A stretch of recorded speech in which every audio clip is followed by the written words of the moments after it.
কৃষ্ণায় বাসুদেবায়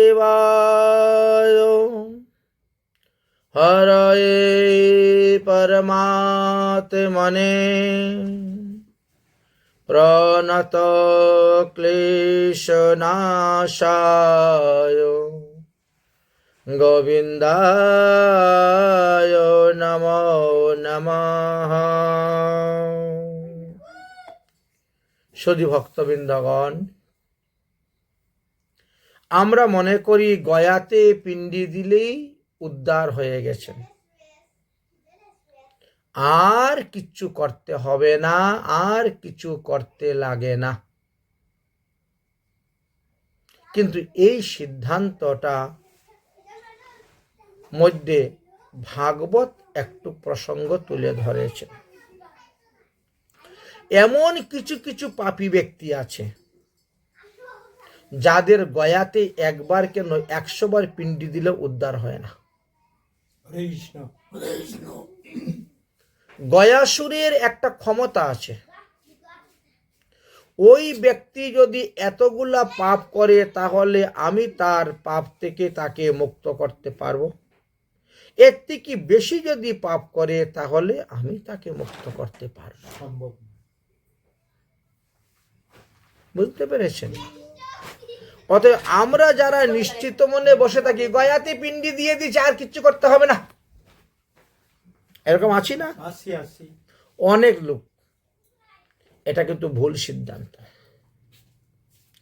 প্রতি বৎসর পিতৃপক্ষ উপলক্ষে আপনি পিতৃপুরুষের উদ্দেশ্যে শ্রাদ্ধ করবেন, তর্পণ করবেন, পিণ্ডি দান দিবেন, বৈষ্ণব সেবা দিবেন।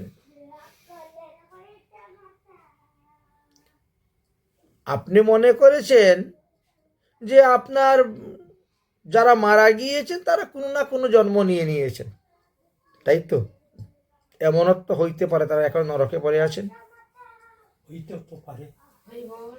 এখন নরকে পড়ে আছেন।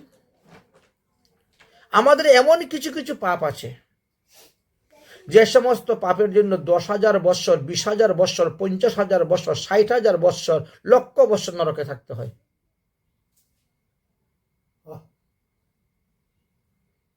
লক্ষ বৎসর নরকে থাকতে হয়।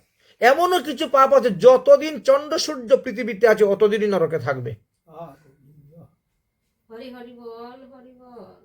বুঝতে পেরেছেন? এখন ওনার বংশধরেরা যদি মনে করে যে আমি তো গয়াতে গিয়ে দিয়ে এসেছি, আর বাড়িতে কিচ্ছু করতে হবে না, আর বৎসরে বৎসরে পিণ্ডি দিতে হবে না, আর বৎসরে বৎসরে তর্পণ করতে হবে না, তাহলে ইনি ভুল সিদ্ধান্ত নিয়ে বসে আছেন। ভুল সিদ্ধান্ত নিয়ে বসে আছেন। পিতৃপুরুষদের আশীর্বাদেই আপনার বংশবৃদ্ধি হইবে, আপনার কার্যক্ষেত্রে লাভবান হইবেন, আপনি সংসার জীবনে সুখ শান্তি লাভ করতে পারবেন। পিতৃপুরুষদের আশীর্বাদ। পিতৃপুরুষ যখন নরক থেকে উদ্ধার হয়ে স্বর্গে যাবেন, বৈকুণ্ঠে যাবেন, গোলকে যাবেন, অন্যান্য ধামে যাবেন, তখন তারা যাওয়ার সময় আশীর্বাদ করে যান, আহা, হে পুত্র, তোমার কৃপায় আমি উদ্ধার হয়ে গেলাম, আমি তোমাকে আশীর্বাদ করি, বাস তোমার এই কল্যাণ হোক। তবেই কল্যাণ হয়, তবেই কল্যাণ। এই জন্য পিতৃপুরুষের মঙ্গলের জন্য, তাদের উদ্ধারের জন্য, তাদের জন্য সৎকর্ম আমাদের করা প্রয়োজন। আমার বাপ দাদারা তো আমার জন্য কম রেখে যায় নাই, অনেক কিছু রেখে গেছে। তো আমার জন্য যদি এত কিছু রেখে গেছে তো তার থেকে কিছু খরচ করতে পারবো না? অবশ্যই। কিন্তু আমরা করি না, আমরা কৃপণতা করি। আমরা একটা মেয়েকে বিয়ে দিতে গেলে লক্ষ লক্ষ টাকা খরচ করব, কিন্তু বাপ দাদার উৎসব অনুষ্ঠান করতে গেলে যত কমের মধ্যে হয় সেটাই আমরা করব।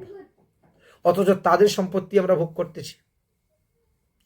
তারা মাথার ঘাম পায়ে ফেলে আমাদের জন্য বাড়ি বানিয়ে দিয়ে গেল, গাড়ি বানিয়ে দিয়ে গেল, ব্যাংক ব্যালেন্স করে দিয়ে গেল, জায়গা জমি রেখে দিয়ে গেল, আর তাদের জন্য আমরা কিছু করি না। তো এই সমস্ত যে বংশধরেরা, এদেরকে সুপুত্র বলা হয়। মায়ের জন্য, বাবার জন্য 12টা পর্যন্ত উপবাস থাকতে পারবে না, তো সে কি মাতা পিতার সেবা করবে? যে একটু মাতা পিতার জন্য একটু ভোগ নিবেদন করব, সেই সময়ে নাই, সেই সময় নেই। কি আশ্চর্য কথা! অথচ তাদেরই দেওয়া ভূ সম্পত্তি আমরা ভোগ করে যাচ্ছি, তাদের দেওয়া বাড়িতে আমরা বাস করতেছি, থাকতেছি, আর তাদের জন্য আমরা একটা দিন সময় দিতে পারি না, একটা মুহূর্ত সময় দিতে পারি না। বুঝেছেন? এদেরকে কুপুত্র বলা হয়। মাতা পিতা যদি তার পুণ্য ফলে কখনো স্বর্গে যায়, এই কুপুত্রদের কারণে মাতা পিতাদেরকে নরকে গতি হয়। একাদশী ব্রত করে না, যে সমস্ত পুত্রগণ একাদশী ব্রত করে না, তাদের মাতা পিতা যদি তাদের পুণ্য প্রভাবে স্বর্গে গিয়ে থাকেন, সেখান থেকে উল্টা এসে নরকে পড়ে যান, নরকে গমন করতে হয়। কারণ পুত্রকে বলা হয়েছে আত্মজ, পুত্রকে আত্মজ বলা হয়। পুত্র যদি সৎকর্ম করে, পিতৃপুরুষের মঙ্গল; পুত্র যদি অপকর্ম করে, কুকর্ম করে, পিতৃপুরুষের অমঙ্গল। অনেকে বিশ্বাস করে না নরকের কথা, কিন্তু মধ্যস্থ শ্রী ভাগবত পুরাণ, ভাগবত পুরাণে এই নরক বর্ণনের কথা আলোচনা করা আছে। শ্রীমদ্ ভাগবত মহাপুরাণের 5ম স্কন্ধের 26 অধ্যায় খুলে দেখবেন, ওখানে ভয়ঙ্কর 28টি নরকের কথা বলা আছে। এত ভিন্ন ছোট খাটো মিলিয়ে, সব মিলিয়ে 84 লক্ষ নরককুণ্ড আছে। তার মধ্যে 28টি হলো ভয়ঙ্কর, ভয়াবহ নরককুণ্ড। তো এক এক রকম পাপের কারণে আমাদেরকে এক এক রকম নরকে যেতে হয় এবং সেই নরক যন্ত্রণা ভোগ করতে হয়। ভাগবতটা কে বলেছেন? সুখদেব গোস্বামী পাদ মহারাজ পরীক্ষিতের কাছে বলেছেন, হে মহারাজ পরীক্ষিত, আমাদের পৃথিবীর দক্ষিণ দিকে জলের উপরিভাগে সঞ্জমনি নামক একটি পুরী আছে। যে পুরী রাজা হলেন সূর্যদেবের পুত্র যম। সূর্যদেবের পুত্র? হ্যাঁ, যম। সূর্যদেবের পুত্র শনিও, সূর্যদেবের পুত্র, সূর্যদেবের কন্যা যমুনা।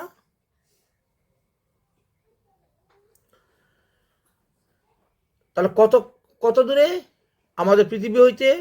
11,88,000 কিলোমিটার দূরে। আজ্ঞে,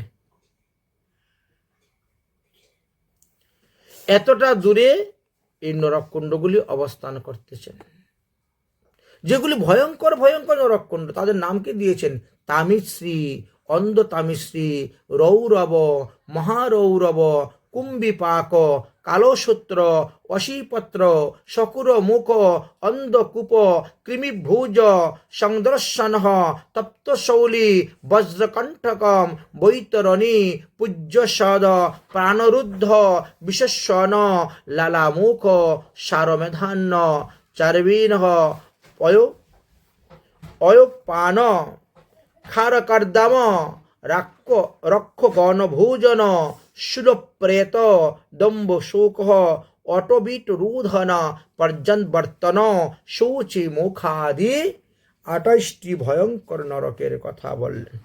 84 লক্ষর মধ্যে 28টি হইলকে ভয়ঙ্কর। হ্যাঁ, এইগুলাতে সবথেকে বেশি শাস্তি দেওয়া হয়, পাপ দেওয়া হয়। এখন আমরা যে পাপ করি, আমাদের পাপগুলাকে 9টা ভাগে বিভক্ত করা হয়। যম মহারাজের কাছে 9টা রেজিস্ট্রেশন খাতা আছে। যে যেরকম পাপ করবে তাকে ওই খাতাতে ওই পাপটা লেখা হবে। বুঝেছেন? চিত্রগুপ্তরায় ডেইলি ওইটা করতেছে। হ্যাঁ, এক একটা মানুষের পিছনে 6 জন করে চিত্রগুপ্ত কাজ করেন।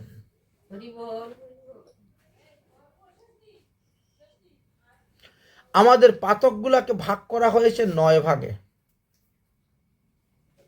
1 নম্বর পাতকের নাম অতিপাতক, 2 নম্বর পাতকের নাম মহাপাতক, 3 নম্বর পাতকের নাম অনুপাতক, 4 নম্বর পাতকের নাম উপপাতক, 5 নম্বর পাতকের নাম জাতি সংভ্রমণ পাতক, 6 নম্বর পাতকের নাম সংকীর্ণকরণ পাতক, 7 নম্বর পাপের নাম অপাত্রীকরণ পাপক, 8 নম্বর পাপের নাম মলাবহ নামক পাতক এবং 9 নম্বর পাপের নাম প্রকীর্ণ পাতক।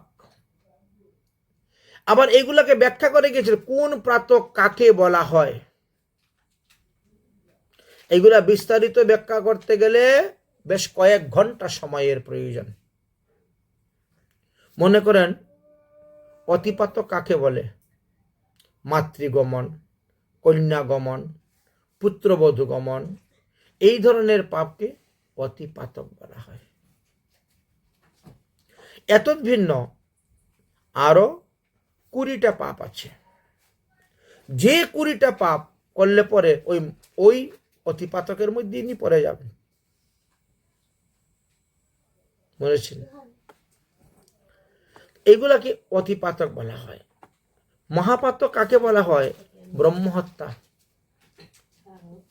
মদ্যপান করা, ব্রাহ্মণের শূন্য চুরি করা, গুরুপত্নীতে গমন করা, এগুলাকে মহাপাতক বলা হয়। এত ভিন্ন আরো 19টি পাপ আছে।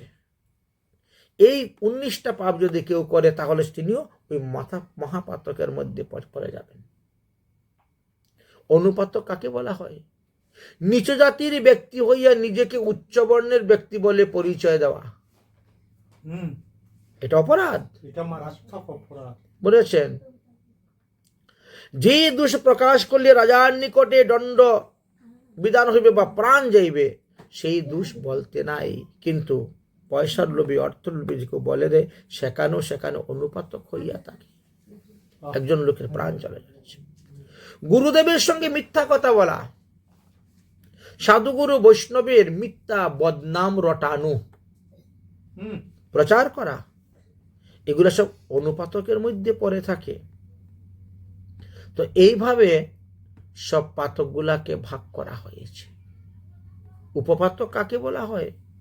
পরস্ত্রী গমন, আত্মবিক্রয় করা, গুবধ করা, মাতা পিতা গুরুজনকে পরিত্যাগ করে চলে যাওয়া, সেবা না করা, জ্যেষ্ঠ ভাতা বিবাহের আগে কনিষ্ঠ ভাতা বিবাহ করে, তাহলে সে উপপাতকে পরিণত হয়ে গেল।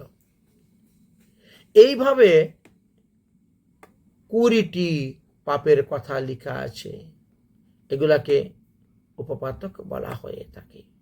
জাতি সংবরণকরণ পাতক কাকে বলা হয়? বৈষ্ণব বা ব্রাহ্মণকে লাঠি দিয়ে, ডান্ডা দিয়ে মারা। আচ্ছা, যারা পেঁয়াজ খাচ্ছে, রসুন খাচ্ছে, তারাও জাতি সংকরণীকরণ পাতকি। যারা মদ্যপান করতেছে, যারা কৌটিলতা করতেছে ইত্যাদিকে জাতি সংবরণীকরণ পাতকি। সংকীর্ণকরণ পাতক কাকে বলা হয়? যারা গ্রামের মধ্যে আগুন লাগিয়ে দেয়, মানুষের বাড়িতে আগুন লাগিয়ে দেয়। কিছুদিন আগে দেখেন না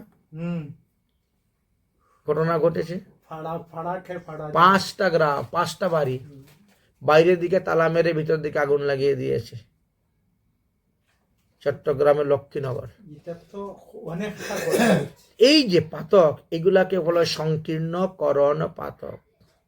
তারপরে পশুহিংসা, প্রাণীগুলাকে মেরে মেরে যারা খাচ্ছে, সে মাছ হোক আর হাঁস হোক, মুরগি হোক, ছাগল হোক, গরু হোক, যে সমস্ত প্রাণীগুলাকে মেরে মেরে খাচ্ছে, এরা সংকীর্ণকরণ পাতকি হইয়া তাদেরকে ঘোর নরকে যেতে হয়।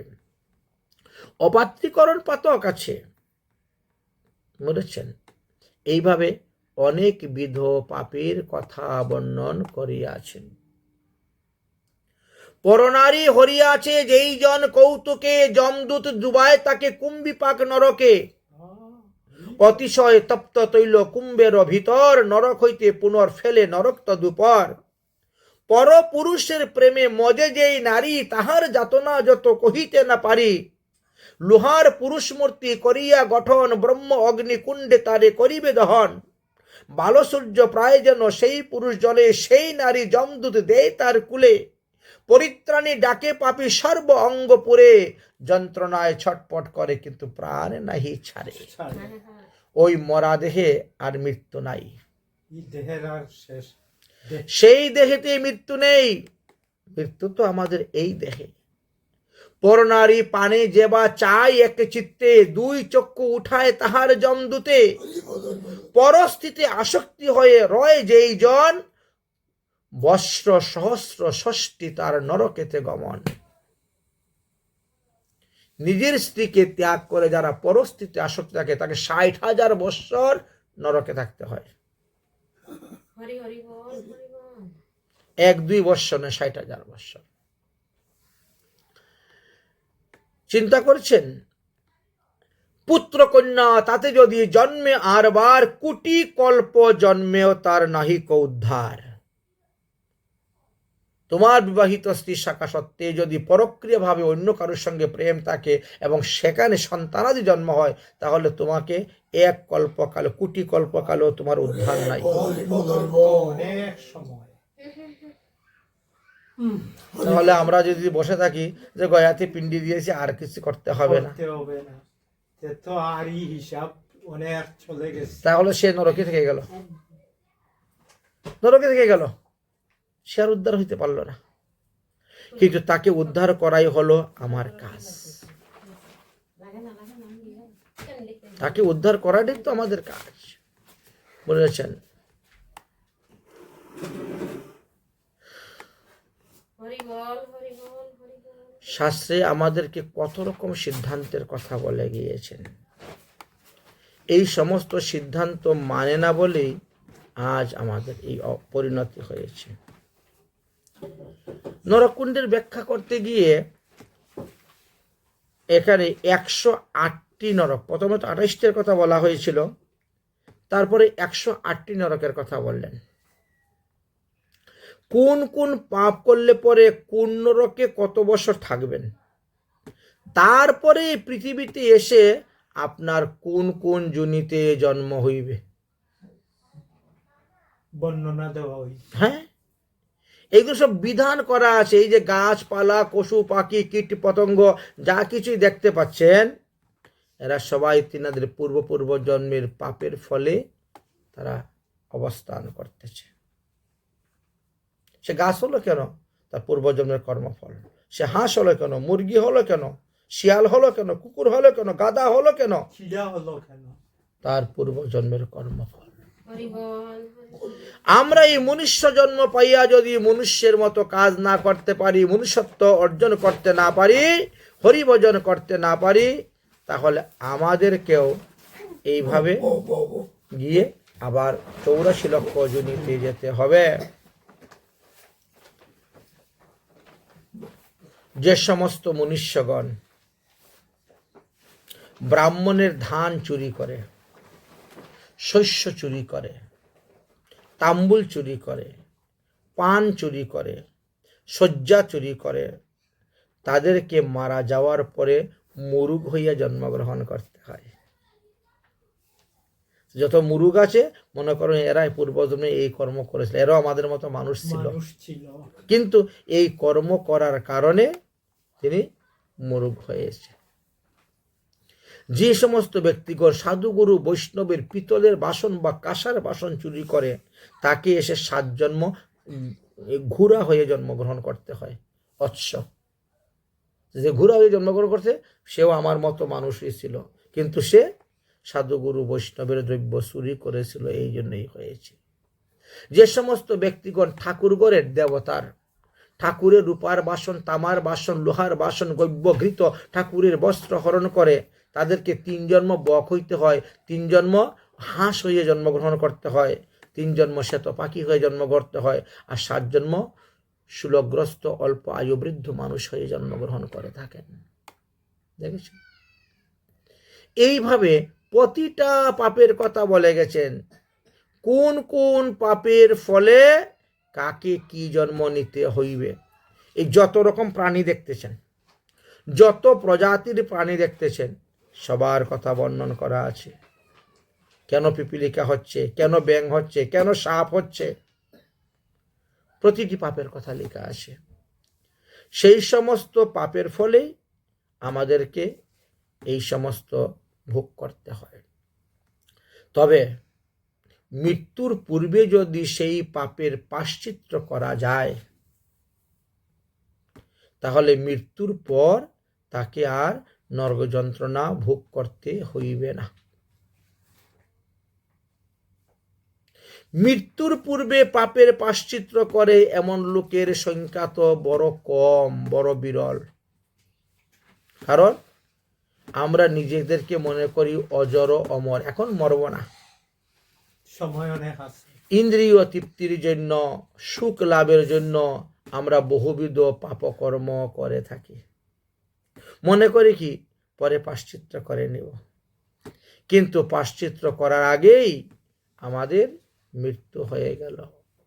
তাহলে সেই পাপের থেকে মুক্তি হওয়ার উপায় কি? পাওয়া গেল না। একমাত্র আমাদের পুত্র পৌত্র যারা আছে তারা যদি চেষ্টা করে, তবে গিয়ে আমরা মুক্তি লাভ করতে পারবো, নতুবা মুক্তির আর কোনো উপায় নেই। বুঝলেন? এখন তারা যদি ধার্মিক হয় তবে তো করবে, বুঝতে পেরেছেন? আর তারা যদি ধার্মিক না হয় তাহলে কেমন করে করবে? এই জন্য আমাদের কর্তব্য হলো আমাদের ছেলে মেয়েদেরকে ধর্ম শিক্ষা দেওয়া। আমরা যদি তাদেরকে ধর্ম শিক্ষা না দেই, তাহলে তো তারা ধর্মপথে অগ্রসর হবে না। আর ধর্মপথে অগ্রসর না হলে আমাদেরও মঙ্গল হবে না, কল্যাণ হইবে না। খুব সুন্দর একটা দৃষ্টান্ত দিয়েছেন। বলছেন একজন মানুষ মারা যাওয়ার সঙ্গে সঙ্গেই তার শাস্তি হয় না। একজন মানুষ মারা যাওয়ার সঙ্গে সঙ্গেই তার জন্ম হয় না। বুঝেছেন? একজন মানুষ মারা যাওয়ার আমাদের মনুষ্যদের গণনা অনুসারে 1 বৎসর পরে গিয়ে তার বিচার হয়। আর আমাদের 1 বৎসর হলো দেবতাদের 1 দিন। বুঝেছেন? আমাদের কিন্তু 1 বৎসর, অথচ দেবতাদের মাত্র 1 দিন বলা হয়েছে।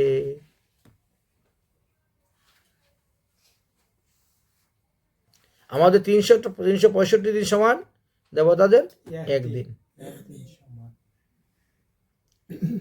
এখন বুঝতে পারলেন তো? আজ মরলে খাইল বিচার হইব, অন্য একদিন চলে গেল না। আমাদের 1 বৎসরে তো যে বাৎসরিক একটা ক্রিয়া। বাস, একজন মানুষ মারা যাওয়ার পর আমরা আমাদের প্রথা অনুসারে কেউ মাটির নিচে গাড়ি, কেউ আগুনে পুরি, কেউ জলে, আর কেউ জলে ভাসাই। গাড়া পুরা ভাষা তিনে কর্মনাশ। আচ্ছা, কিন্তু যেই যা করুক না কেন 10 দিন কিন্তু সবাই অসুস পালন করে, তাই না? তাহলে এই 10 দিন জীবাত্মা কোথায় থাকে? গরুর পুরাণের এক বর্ণনায় তো জীবাত্মা 3 দিন তাকে জল তত্ত্বে, 3 দিন তাকে অগ্নি তত্ত্বে, আর 3 দিন তাকে বায়ু তত্ত্বে। এই হলো 3 তিরিঙ্গা 9 দিন। 10 দিনের দিন ঘাটের কাজ করেন, পুকুর পাড়ি হোক আর নদীর পাড়ি হোক আর যেখানে হোক গিয়ে কাজ করেন, ঘাটের কাজ করেন। ঘাটের কাজ করার সময় কি করেন? ওই ব্রাহ্মণ এসে বসে 10টা পিণ্ডি দেয়,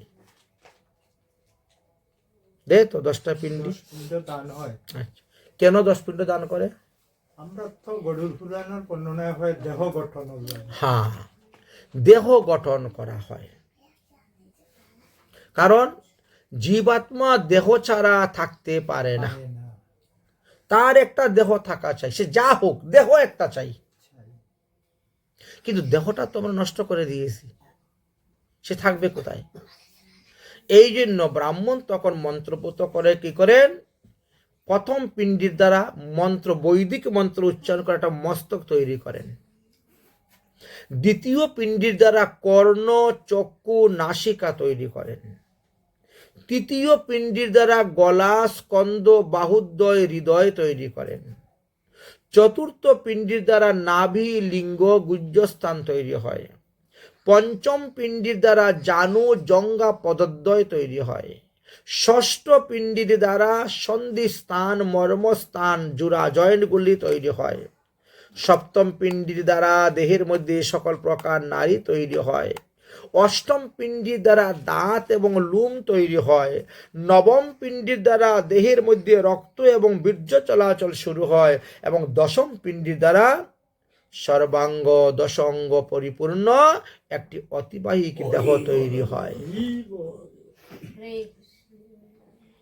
অতিবাহিক দেহ তৈরি হয়। এই অতিবাহিক দেহকে বিনাশ করার জন্যই শ্রাদ্ধ। যার শ্রাদ্ধ করা হবে না তার অতিবাহিক দেহ নষ্ট হইবে না, বলো, ওই দেহে থেকেই যাবে। শ্রাদ্ধ করলে পরে অতিবাহিক দেহ নষ্ট হবে এবং তার হবে কি, বায়বীয় দেহ। তখন সে বায়বীয় দেহ হয়ে গেল। আর বায়বীয় দেহ যাদের, তাদেরকে কিন্তু দেখা যায় না। বুঝতে পারলেন? বায়বীয় দেহটা কিন্তু এত সহজে দেখা যায় না, অনুভব করা যায় কিন্তু দেখা যায় না। তাহলে একজন মানুষ মারা যাওয়ার পরে কতদিন? 13 দিন পর্যন্ত বাড়ির চতুর্দিকে ঘুরে বেড়ায়। একদিন নয়, দুদিন নয়, 3 দিন নয়, 13 দিন পর্যন্ত বাড়ির চতুর্দিকে তিনি ঘুরে বেড়াচ্ছেন। 13 দিনের দিন কি করে? যমের দূতরা আসে, এসে তাদেরকে ধরে নিয়ে আবার যায়। চলে লইয়া যায় রওনা হয়ে গেল কোথায়? জমা। জমালয়ের দিকে। কত দূর? 11,08,000 কিলোমিটার। তবে আপনাদের মতো পুণ্যবান যারা, এরা তো বিমানে বসে চলে যাবে, কিন্তু আমার মতো পাপী যে, তাকে তো পায়ে হেঁটে যেতে হবে।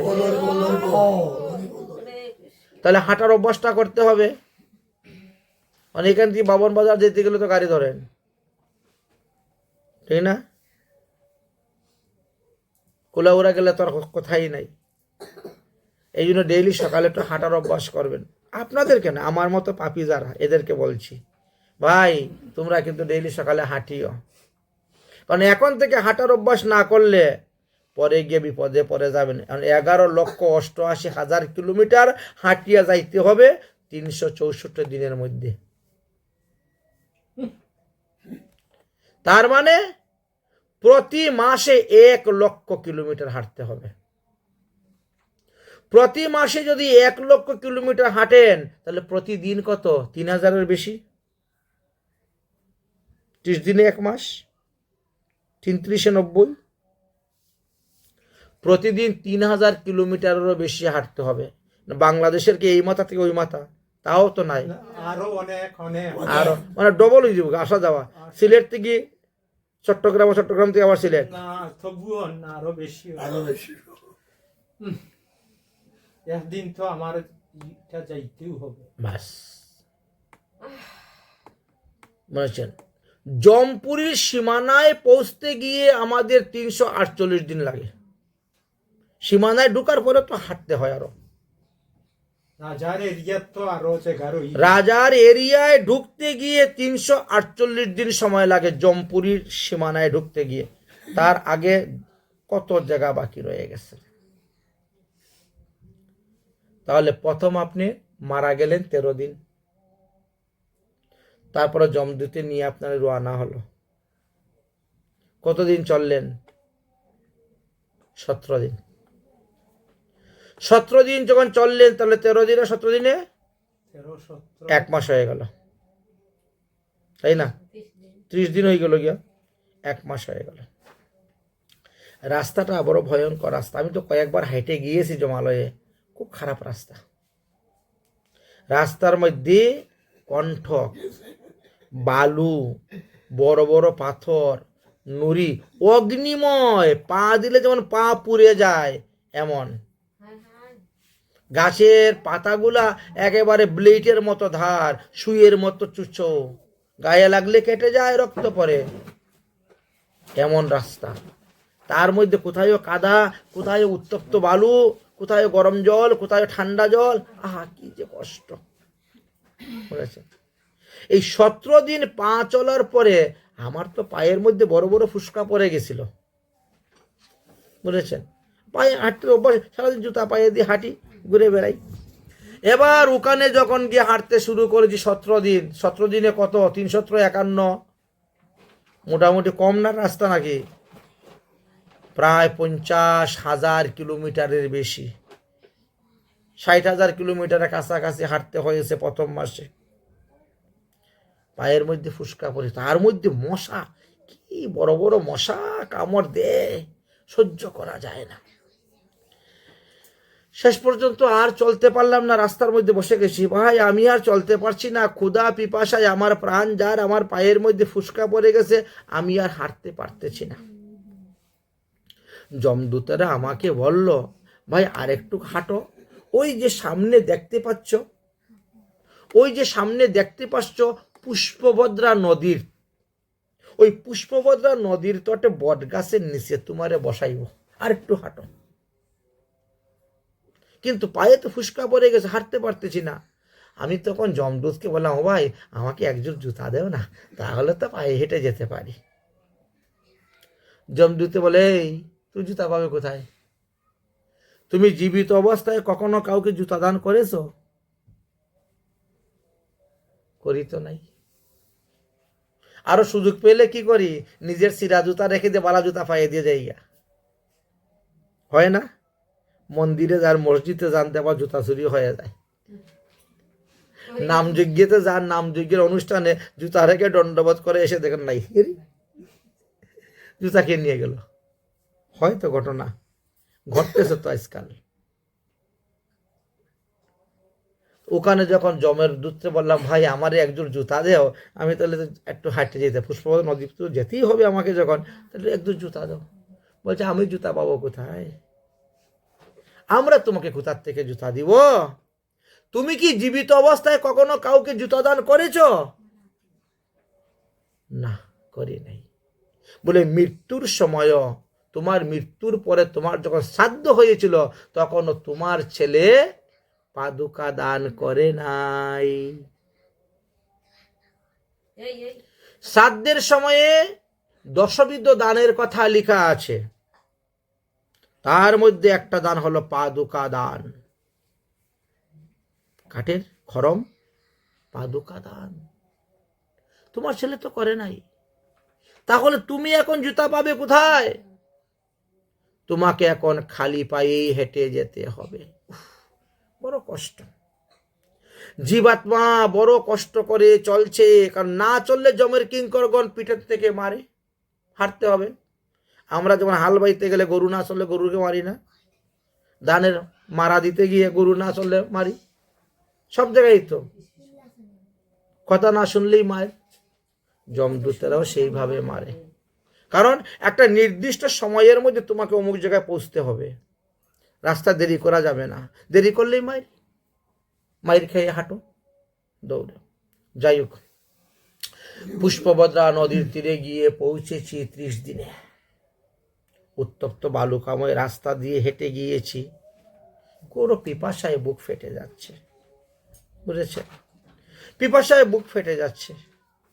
বললাম, ভাই আমার হাতের বান্ধনটা খুলে দাও, আমি একটু নদীর থেকে জল খেয়ে আসি। না, এখন দেওয়া হবে না। প্রতি মাসে মাসে একটা পিণ্ডিদানের বিধান আছে। আজকে 30 দিন, 1 মাস হয়ে গেছে। আজকে যদি তোমার ছেলে তোমার উদ্দেশ্যে জল দেয়, পিণ্ডি দেয়, তাহলে সেই জল তর্পণ পিণ্ডি খেয়ে তুমি দ্বিতীয় মাসে রাস্তা শুরু করবে। কিন্তু ছেলে দিল না। এখন কি করব? তাহলে আমার হাতের বাঁধন খুলে দাও, আমি নদীর থেকে গিয়ে জল খেয়ে আসি। দেব না। কেন? জল পিপাসা লাগলে জল খেতে দিবে না? বলে না। কেন দিবে না? বলে তুমি জীবিত অবস্থায় কাউকে জল পান করিয়েছো? তোমার তো ঘরের ভিতরে মোটর, ঘরের ভিতরে ট্যাঙ্কি, ঘরের ভিতরে টুটি, তুমি নিজে জল তুলতেছ, নিজে ব্যবহার করছো। নিজে তুমি কি গরু ছাগলের জন্য কোনো হদি বানিয়ে রেখেছো? পশু পাখির জন্য রেখেছো? কোনো মানুষের জন্য রেখেছো যে মানুষ আসবে, হাত দিবে, পা দিবে, জল খাইবে, যাবে? তোমার জীবনে তুমি কোনো জল দান করেছো? করি নাই। তাহলে তুমি এখন জল খাবে কেমন করে? কোথা জল পাবে? তোমার যখন শ্রাদ্ধ হয়েছিল, তোমার শ্রাদ্ধের সময় তোমার পুত্র জল পূর্ণ কমণ্ডলু দান করে নাই। দানেতে দুর্গতি খণ্ডে। দানের দ্বারা দুর্গতি নাশ হয়। কার? যারা মারা গিয়েছে তাদের। আর এই জন্মে তুমি দান করলে তোমার দুর্গতি নাশ হবে। দানেতে দুর্গতি খণ্ডে, নামে খণ্ডে পাপ, আর সদ্গুরুর উপদেশে খণ্ডিবে জীবের কুস্বভাব। সদ্গুরুর উপদেশ ছাড়া জীবের কুস্বভাব যায় না। কিন্তু আজকাল সদ্গুরু পাওয়াও মুশকিল। আমার মতো ওষুধ গুরু ভরে আছে দুনিয়ায়। আমি নিজেও একটা ওষুধ গুরু, অন্যের কথা কি বলবো, বলছেন নি? দুনিয়ায় ভরে আছে লুবি গুরু, পাপি চেলা, পারের বেলায় ঠেলাম ঠেলা। কে কাকে উদ্ধার করবে? জমের কিঙ্করগণ তখন মুকুট দিয়ে মারে, চল হারতে হবে। জীবাত্মা মনে মনে চিন্তা করলো, হায় হায় রে, আমি জীবিত অবস্থায় কোনো পশু পাখির জন্য কোনো জল খাওয়ার ব্যবস্থা করে রেখে দিয়ে আসিনি। কোনোদিন কোনো পুকুর বানাই নাই, সরোবর খনন করি নাই, কোনো জলের চৌবাচ্চা বানিয়ে বাইরে রাখি নাই যে গরু ছাগলটাও আসবে, পাখিরা আসবে, বসবে, জল খাবে। টাকা পয়সা তো কম ছিল না, কোটি কোটি টাকা জীবনে কামাইছি। খালি স্ত্রীর সুখ, ছেলের সুখ, মেয়ের সুখের জন্যই সবকিছু করে দিলাম। আজ তারা আমার বিষয় ভোগ করতেছে, আর আমি পাপের ফল ভোগ করতেছি, মায়ের খাচ্ছি জমের হাতে। তারা কি বুঝে না তারা আমার জন্য কিছু করতে পারছে না? চিৎকার করে যমদূত, হে পুত্রগণ, আরে আমার আত্মা শান্তির জন্য তোমরা কিছু করো। জমের কিঙ্কররা বলে, আপনি তো 60,000 কিলোমিটার দূরে চলে এসেছেন, আপনার ডাক গিয়ে পৌঁছবে না তাদের কানে, পৌঁছবে না। ঠিক আছে, চলুন, 45 দিবসে আরো একটা বিধান আছে পিণ্ডি দেওয়ার। 4-15 দিন, 1 মাস তো হয়ে গেল। 45 দিবসে আরো একটা পিণ্ডি দানের বিধান আছে। যদি 45 দিনেও আপনার উদ্দেশ্যে পিণ্ড দান করে, তর্পণ করে, জল দেয়, তাহলে সেটা খেয়ে তৃপ্তি খেয়ে আপনি হাঁটবেন। অতএব 45 দিনের দিন একটা বিশ্রাম আছে। তাহলে প্রথম 17 দিন চলার পরে এক জায়গায় বিশ্রাম, তারপরে 15 দিন চলার পরে আরেক জায়গায় বিশ্রাম, 1 রাত্রি। সেখানের নাম কি রে বাবা? সেখানের নাম হলো নগেন্দ্রপুরী। আমরা নগেন্দ্রপুরীর দিকে যাব। অতএব 45 দিবসে ওই স্থানে আপনি বসবেন, আপনার ছেলের দেওয়া পিণ্ডি, আপনার ছেলের দেওয়া জল আপনি গ্রহণ করে আপনি রওনা হবেন। আচ্ছা, ঠিক আছে। জীবাত্মা কষ্ট মষ্ট করে তো গেলেন, কিন্তু ছেলে 45 দিনেও কোনো কাজ করলো না। 45 দিনেও কোনো কাজ করলো না। ছেলে তো চাকরিয়ান, বুঝেন না, কদিনে ছুটি নিয়ে আসছে, বাবার শ্রাদ্ধ করে কোনো রকম পালিয়েছে। এই তো অবস্থা আজকালকার। মনে মনে চিন্তা করলো, আহারে, আমি কি করব, উপায় নেই। জমের কিঙ্কররা বলে, ভাই গৃহস্থ জীবন যাপন করলে গৃহস্থ ধর্ম কিছু শিখলে না? গৃহস্থ ধর্ম সম্পর্কে বেদে 16,000 শ্লোক লেখা আছে। বিয়ে করার আগে একটু দেখে নিবেন, পরে নিবেন যে বিয়ের পরে গৃহস্থ জীবনে আমার কি করা কর্তব্য। তাহলে আহার, নিদ্রা, মিথুন এই তিনটা নিয়ে পরে থাকলে হবে না। এত পশুর মধ্যেও আছে আহার, নিদ্রা, মিথুন, পশু। তো এই স্বভাব যদি আমার মধ্যেও থাকে তো আমি আর পশু পার্থক্য কি? ধর্মহীনা মনুষ্য পশুবি সমানা। ধর্মটাই তাকে আলাদা করে। যাই হোক, 15 দিন রাস্তা চললেন। চলার পরে নগেন্দ্রপুরীতে গিয়ে তিনি পৌঁছেছেন। নগেন্দ্রপুরীতে পৌঁছলেন। পৌঁছার পরে বলছেন, আজকে বিশ্রাম। বলে, হ্যাঁ বিশ্রাম করো, তোমার ছেলে পিণ্ডি দিবে, জল দিবে, খাবে, যাবে। দিল না। এখন পিপাসা যুক্ত দেহ নিয়ে আপনি কতক্ষণ চলবেন? এবার 2 মাস পার হয়ে গেল, আরো 15 দিন, তাহলে রাস্তা শুরু হয়ে গেল। আরো রাস্তা আরম্ভ হলেন। এবার কোথায়? সৌরপুরী। যত দূর যাচ্ছেন সূর্যের তাপ তত বাড়তেছে, আর পিপাসা তত বাড়তেছে, তত কষ্ট হচ্ছে। গিয়ে সৌরপুরীতে গিয়ে পৌঁছিলেন। 2 মাস হয়ে গেল। আবার কি করা যায়? এখন তো গরমে আর সহ্য করতে পারছি না। এইবার আমাদেরকে গন্ধর্বপুরীর দিকে রওনা হতে হবে। সৌরপুরীর পরে গন্ধর্বপুরীর দিকে, 3য় মাসে গন্ধর্বপুরী। চলো তাহলে যেতে হবে। হাঁটতে পারছে না তো। একদিকে জল পিপাসা, আরেকদিকে ক্ষুধায় কাতর, আরেকদিকে পায়ের মধ্যে বড় বড় ফুসকা পড়ে গেছে। খালি পায়ে হাঁটতে হাঁটতে চলতে পারছে না। ও ভাই, আমাকে একটা ছাতা দাও না। এটা ছাতাটা মাথায় দিয়ে গেলে তো রুদ্রের তাপ থেকে বাঁচা যায়, প্রচন্ড রুদ্রের তাপ।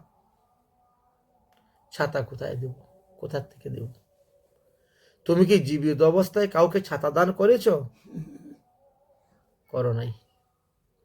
মৃত্যুর পরে তোমার ছেলেও তোমার শ্রাদ্ধ করার সময় ছাতা দান করে নাই। এটা দশবিধ মহাদান। তো এখন তুমি ছাতা পাবে কোথায়, ছায়া পাবে কোথায়? যাদের পুত্র সন্তানগণ ছাতা দান করেছে, দেখো তারা ছাতা মাথায় দিয়ে যাচ্ছে, চলে যাচ্ছে। যাদের পুত্র সন্তানগণ জুতা দান করেছে, দেখো তারা জুতা পায়ে দিয়ে যাচ্ছে। যাদের পুত্র সন্তানগণ জল পূর্ণ কমণ্ডলু দান করেছে, দেখো জল তাদের সঙ্গেই আছে। তুমি তো করো নাই, তাহলে পাবে কোথায়? মনেছেন? জীবাত্মা বলছে আমি আর চলতে পারি না। ধরছে চুলের মুঠো, টানতে শুরু করে দিয়েছে। পুলিশরা যেমন আসামিরে ধরে টানে, দেখেন না কিরকম ভাবে, এরকম করে ধরে হিস্ট্রে টেনে নিয়ে যায়। এইরকম যমদূতেরাও আমাদেরকে হিস্ট্রে টেনে নিয়ে যায়। চল চল, যেতে হবে। ওখানে যাওয়ার পরে তো বিচার হবে। তখন জীবাত্মা চিন্তা করে, হায় হায়, আমি এত সুন্দর মনুষ্য জন্ম পাইলাম, মনুষ্য জন্ম পাইয়া রাধা কৃষ্ণ না ভজিয়া জানিয়া শুনিয়া বিষ খাইনু। এখন মনে হচ্ছে না, কিন্তু তখন মনে হয়। মনে হবে তো ছাপো পড়লে। জমের প্রেরণায় তখন মনে পড়ে, আমি সাধুগুরু বৈষ্ণবের কথা শুনলাম না। যদি শুনতাম তাহলে আজকে আমাকে এইভাবে দুঃখ পেতে হতো না। আফসোস করছে তখন। করতে করতে তিনি সৌরপুরীতে গিয়ে পৌঁছলেন, গন্ধর্বপুরীতে গিয়ে পৌঁছলেন। 90 দিন চলে গেল। 91 দিবসে সেখান থেকে আবার রওনা হয়েছেন শৈলগমন পুরীর দিকে। তো 3 মাসে মাসে মাসে একটা করে পিণ্ডিদানের বিধান আছে। সুতরাং দেখি এই 90 দিনের পিণ্ডি আমার ছেলে দেয় কিনা, কিন্তু তাও দিল না। তাও দিল না। ছেলে মনে করে একবারে বাৎসরিক উৎসব করে নিব একবারে, ঠিক না? দিল না। চতুর্থ মাসে শল্যগমন পুরীর দিকে রওনা হয়েছেন। রওনা হয়েছেন। যত দূর যাচ্ছেন ততই কষ্ট বৃদ্ধি হচ্ছে, ততই চিৎকার চেঁচামেচি কান্না করতেছেন, হে পুত্রগণ, হে পুত্রগণ, আমার জন্য তোমরা কিছু সৎকর্ম করো। এখন চিল্লাইয়া চেঁচামেচি করলেও তোমার আওয়াজ তাদের কানে গিয়ে পৌঁছবে না। ওই জীবিত অবস্থায় তাদেরকে শিক্ষা দিতে পারো নাই যে হে পুত্রগণ, আমি মরলে পরে তোমরা এই কাজ করিও, তোমরা ধর্মপথে চলো, তোমরা সৎপথে চলো, তোমরা সৎপথে থেকে পয়সা উপার্জন করো, তোমরা সৎপথে পয়সা ব্যয় করো। তখন তো এইসব শিক্ষা দেন নাই। ছেলে মেয়েকে আপনি কি উচ্চ শিক্ষিত বানিয়েছেন, উচ্চ শিক্ষিত বানিয়েছেন, টাকার মেশিন বানিয়েছেন ছেলে মেয়েকে, কিন্তু সুশিক্ষা দেন নাই। আমাদের কিন্তু শিক্ষা দুই প্রকার আছে, একটা হলো উচ্চ শিক্ষা আর একটা হলো সুশিক্ষা। সুশিক্ষা হলো আমাদের এই ভাগবত ধর্ম আদি শিক্ষা, যে শিক্ষা মানুষকে মানবতা শিখায়। আজকালকে দেখবেন উচ্চ শিক্ষিত লোকেরাই বেশি গন্ডগোল করতেছে, ওরাই বিশেষ বড় বড় টেররিস্ট বনে যাচ্ছে, উচ্চ শিক্ষিত। কিন্তু সুশিক্ষা যাদের, তাদের সবসময় নর্মতা, সবসময় ভদ্রতা। ফলবন্ত বৃক্ষ আর গুণবন্ত জন, নর্মতাই দেখবে তাহার স্বভাব অনুকরণ। এই তো। এখন পস্তাইলে কি হবে? তুমি এত টাকা পয়সার মালিক ছিলে, কোনোদিন একটা হোম যজ্ঞ দিলে না, একটা নাম যজ্ঞ করলে না, একটা তপ যজ্ঞ করলে না, কখনো কোনো গঙ্গা স্নান করতে গেলে না, কোনো তীর্থে স্নান করতে গেলে না। খালি যজ্ঞের মতন ধন সঞ্চয় করলে, ধন সঞ্চয় করলে, ধন সঞ্চয় করলে। আজ তোমার সেই ধন সম্পত্তি তোমার পুত্রগণ ভোগ করতেছে, কন্যাগণ, পুত্রবধূগণ, নাতিপুতিরা ভোগ করতেছে, আর তুমি তোমার কর্মফল ভোগ করতেছ। দেখতে দেখতে চতুর্থ মাস গত হয়ে গেল, মানে 120 দিন চলে গেল। 121 দিনে রাস্তা শুরু হয়ে গেল। ক্রুঞ্চপুরীর দিকে তিনি রওনা হলেন। তাহলে পঞ্চম মাসেতে আমাদের গতি হয় ক্রুঞ্চপুরীতে। তথায় পাষাণের আঘাতে বিলাপ করে হায় হায়, কর্ম, যোগ, জ্ঞান, ভক্তি কোনটি আমি করলাম না। গীতাতে তো কর্মের যুগের কথা বলেছেন, জ্ঞান যুগের কথা বলেছেন, ভক্তি যুগের কথাও বলেছেন, কিন্তু আমরা কোনটাই করলাম না। খালি পশুর মতন জীবন যাপন করে গেলাম। এই রূপে জীবাত্মা ক্রঞ্চপুরীর দিকে যাচ্ছে আর চিন্তা করছে, তাহলে আমার গতি কি হইবে? আজ 5 মাস গত হয়ে গেল, আমার ছেলে আমার জন্য একটাও পিণ্ডি দান দিল না, 1 ফোঁটা জলও তর্পণ দিল না। আমি এখন চলবো কেমন করে? যমদূতেরা বলছে, চলো এবার তোমাকে ক্রঞ্চপুরীর দিকে যেতে হবে। 6ষ্ঠ মাস। 6ষ্ঠ মাসে আমরা ক্রঞ্চপুরীতে গিয়ে উপস্থিত হলাম। 6ষ্ঠ মাসে যাচ্ছি। যমদূতেরা পিঠের মধ্যে আঘাত করে, মাথার মধ্যে আঘাত করে। তখন জীবাত্মা চিৎকার করে বলে, হে মাতো, হে পিতো, হে ভ্রাত, হে পুত্রগণ, হে কন্যাগণ, হে পত্নী, তোমরা কি আমার দুরবস্থার কথা একটুকু বুঝতে পারছো না? আমি যে এত কষ্ট সহ্য করে জমালয়ে যাচ্ছি, এটা কি তোমরা বুঝতে পারছো না? তোমাদের সুখের জন্য আমি বাড়ি করে দিলাম, গাড়ি করে দিলাম, ব্যাংক ব্যালেন্স করে দিলাম, জায়গা জমি কিনে দিলাম, তোমরা বিষয় সম্পত্তি ভোগ করে যাচ্ছ, আর আমি পাপের ফল ভোগ করতেছি। এই কথা শুনে যমদূতেরা বলে, ভাই তুমি কাকে কি বলছো, এখানে তো তোমার কেউ নেই, অতএব তোমাকে তোমার কর্মের ফলই ভোগ করতে হবে। ওই দেখো যারা পুণ্যবান, দেখো দেখো তারা বিমানে বসে চলে যাচ্ছে, কিন্তু তুমি তো তোমার জীবনে কোনো পুণ্যকর্ম করোই নাই,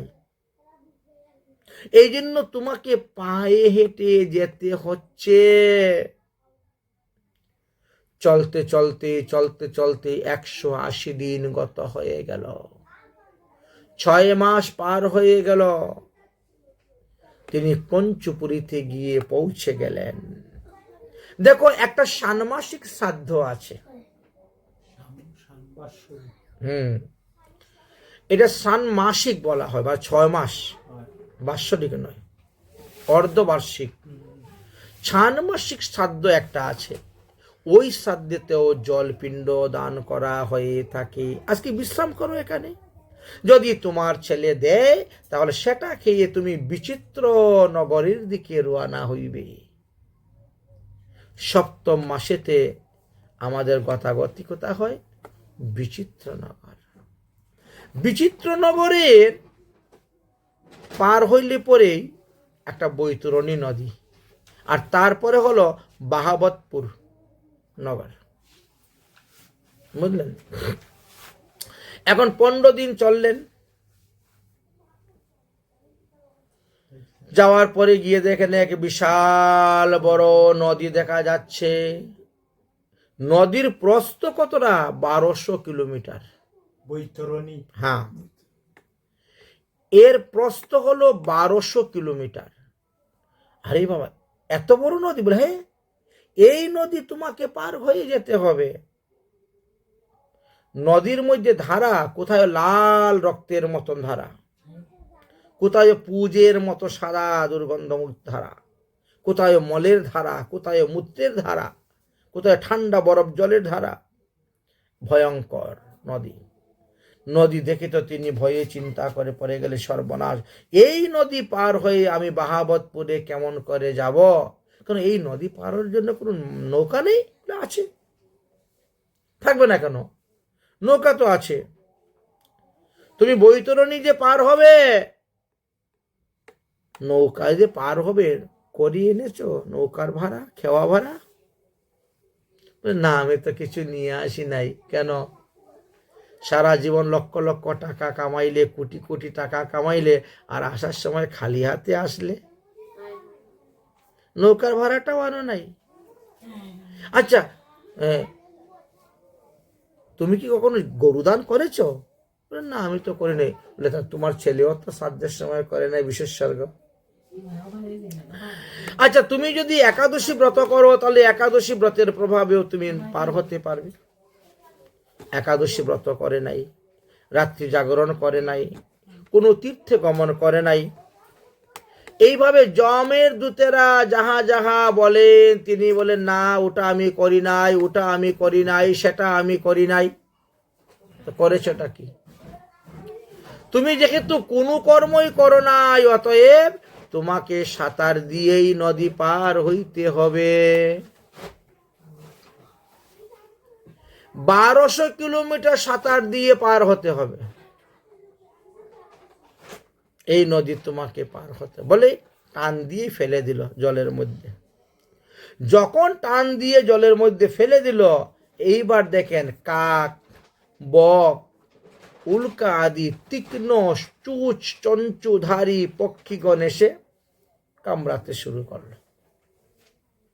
ওই জীবিত অবস্থা যাদেরকে মেরেছিল, বন্দুক দিয়ে, তীর দিয়ে, ঢিল মেরে, ওরা কিন্তু এসে এবার প্রতিশোধ নিচ্ছে, কামড়াতে শুরু করে দিল। জীবিত অবস্থায় বড়শি দিয়ে মাছ ধরেছে, মাছ মেরে খেয়েছে। এবার ও যখন জলে নেমেছে, এখন মাছে তাকে কামড়াচ্ছে, খাচ্ছে, তাকে কামড়াচ্ছে, খাচ্ছে। জীবাত্মা চিৎকার করতেছে, বিলাপ করতেছে, কিন্তু ওখান থেকে মুক্তির কোনো রাস্তা নেই, উপায় নেই। তিনি চলছেন, চলতে চলতে চলতে চলতে 1200 কিলোমিটার অতিক্রম করছেন। মনুর্জানাম হিতম দানত এতত বৈতরণিং খর্বং দত্ত্বা পাপনং দেহেনম সর্বং মম লুকংস শ্রিয়তে। ভগবান শ্রীকৃষ্ণচন্দ্র গরুর পুরাণে গরুরকে বলেছিলেন, প্রতিটি মানুষের মুমূর্ষকালে সুখে পার হওয়ার জন্য অবশ্যই তাদেরকে সৎকর্ম করা প্রয়োজন। গোদান, একাদশী আদি ব্রত, তীর্থ পরিক্রমা, তীর্থ দর্শন, তীর্থতে স্নান, সাধুগুরু বৈষ্ণবের সেবা ইত্যাদির দ্বারা মানুষ অনায়াসে পার হইতে পারে। হরিনাম কর সার এবব সাগর হবে বালুচর হাটিয়া হইবে পার। কিন্তু হরিনামকে তো কেউ জীবনে সার করে না। যাই হোক, অতি কষ্টে অতি দুঃখে তিনি 210 দিন কাটাই দিলেন, অর্থাৎ 7 মাস। বাহাবতপুরে গিয়ে তিনি পৌঁছিলেন। তখন যদিও তাহার পুত্র সপ্তম মাসের শ্রাদ্ধের জল পিণ্ডি তর্পণ দিত, তথাপিও তিনি তো কিছু খেয়ে আরাম পেতেন, কিন্তু না, সেখান থেকে রওনা হয়েছেন দুঃখদপুরী, দুঃখের শেষ নাই। দুঃখদপুরীর দিকে রওনা হয়েছেন, যাত্রা করছেন। 8ম মাসে আমরা দুঃখদপুরীতে যাই। যদি আপনাদের কেউ মারা যায় থাকেন, গণনা করে দেখেন এই মাসে কিন্তু উনি ওই স্থানে আছেন, ওই মাসে তিনি ওই স্থানে আছেন। দুঃখদপুরীতে গিয়ে উপস্থিত হলেন। তথায় যমদূতগণ করাঘাত করে জীবাত্মাকে, চলতে পারে না বলে। হুম, দান, তপস্যা, তীর্থ ভ্রমণ, স্নান কিছুই করিস নাই, ওরে পাপী নরাধম বলে আর মারে। মনুষ্য জন্ম পেলে দেবতারা পর্যন্ত বাঞ্ছা করে মনুষ্য জন্ম পাওয়ার, আর তুমি মনুষ্য জন্ম পেয়ে পশুর মতন তোমার জীবনটা তুমি কাটাইলে, ধর্ম কর্ম কিছুই করলে না। আর এই নরতনুই তো ভজনের মূল। মনুষ্য দেহ পেয়েছ হরিভজন করার জন্য, মনুষ্য দেহ ইন্দ্রিয় তর্পণ করার জন্য নয়, মনুষ্য দেহ ইন্দ্রিয় সুখ নেওয়ার জন্য নয়। ইন্দ্রিয় সুখ তো পশু পাখি দেহ পেয়েছ। সব জুনিতেই আনন্দ সুখ কিন্তু সমান, শুধু মনুষ্য দেহে বলে নয়। তাই তিনি এখন দুঃখ প্রকাশ করছেন। যমের দূতরা বলছেন, দুঃখ প্রকাশ করে লাভ হবে না, সুতরাং তোমাকে বাহাবতপুরে আজকে শয়ন করো, বিশ্রাম করো। যদি তোমার পুত্র জলপিণ্ডি দেয় তাহলে তুমি খাবে, না হলে আবার রাস্তা রওনা চলে হয়ে যাবে। 241 দিনে দুঃখদপুরীতে গিয়ে পৌঁছিলেন। সেখান থেকে পার হয়ে তিনি এখন আবার যাত্রা শুরু করলেন। কোথায় যাবেন? নানাস্কন্দপুর। 9 মাস গত হয়ে গেল, 9 মাসে পরে গেলেন। এবার তিনি নানাস্কন্দপুরীতে গিয়ে উপস্থিত হয়েছেন। সেখানেও পুত্রের দ্বারা কোনো পিণ্ডদান পেলেন না। 10ম মাসেতে গিয়ে উপস্থিত হলেন সুতপ্তপুরীতে। 11 মাসে গেলেন রুদ্রপুরীতে, আর 12 মাসে পয়বর্ষিণী পুরীতে গিয়ে পৌঁছলেন।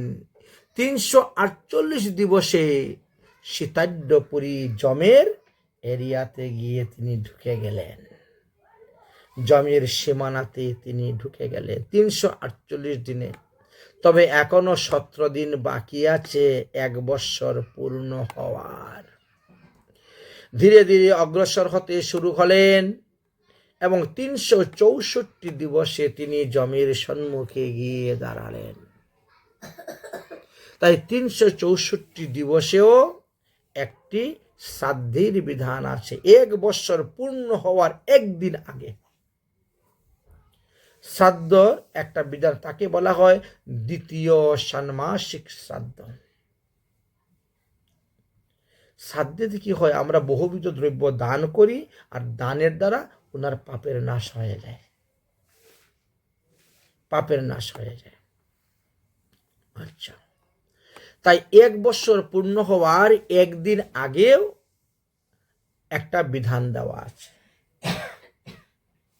ওই দিন আপনি শুভ অধিবাস দেন, অষ্টপ্রহর নামযজ্ঞ দেন, সাধুগুরু বৈষ্ণবের সেবা দেন, অন্নদান, স্বর্ণদান, ভূমিদান, বস্ত্রদান, অর্থদান, যা কিছু আপনি করবেন। কার উদ্দেশ্যে? যে মারা গেছে মিতা, তার উদ্দেশ্যে। এই অনুষ্ঠানের দ্বারা উনি যত পুণ্যফল লাভ করবে, সমস্ত পুণ্যফল সেই তো পাবে।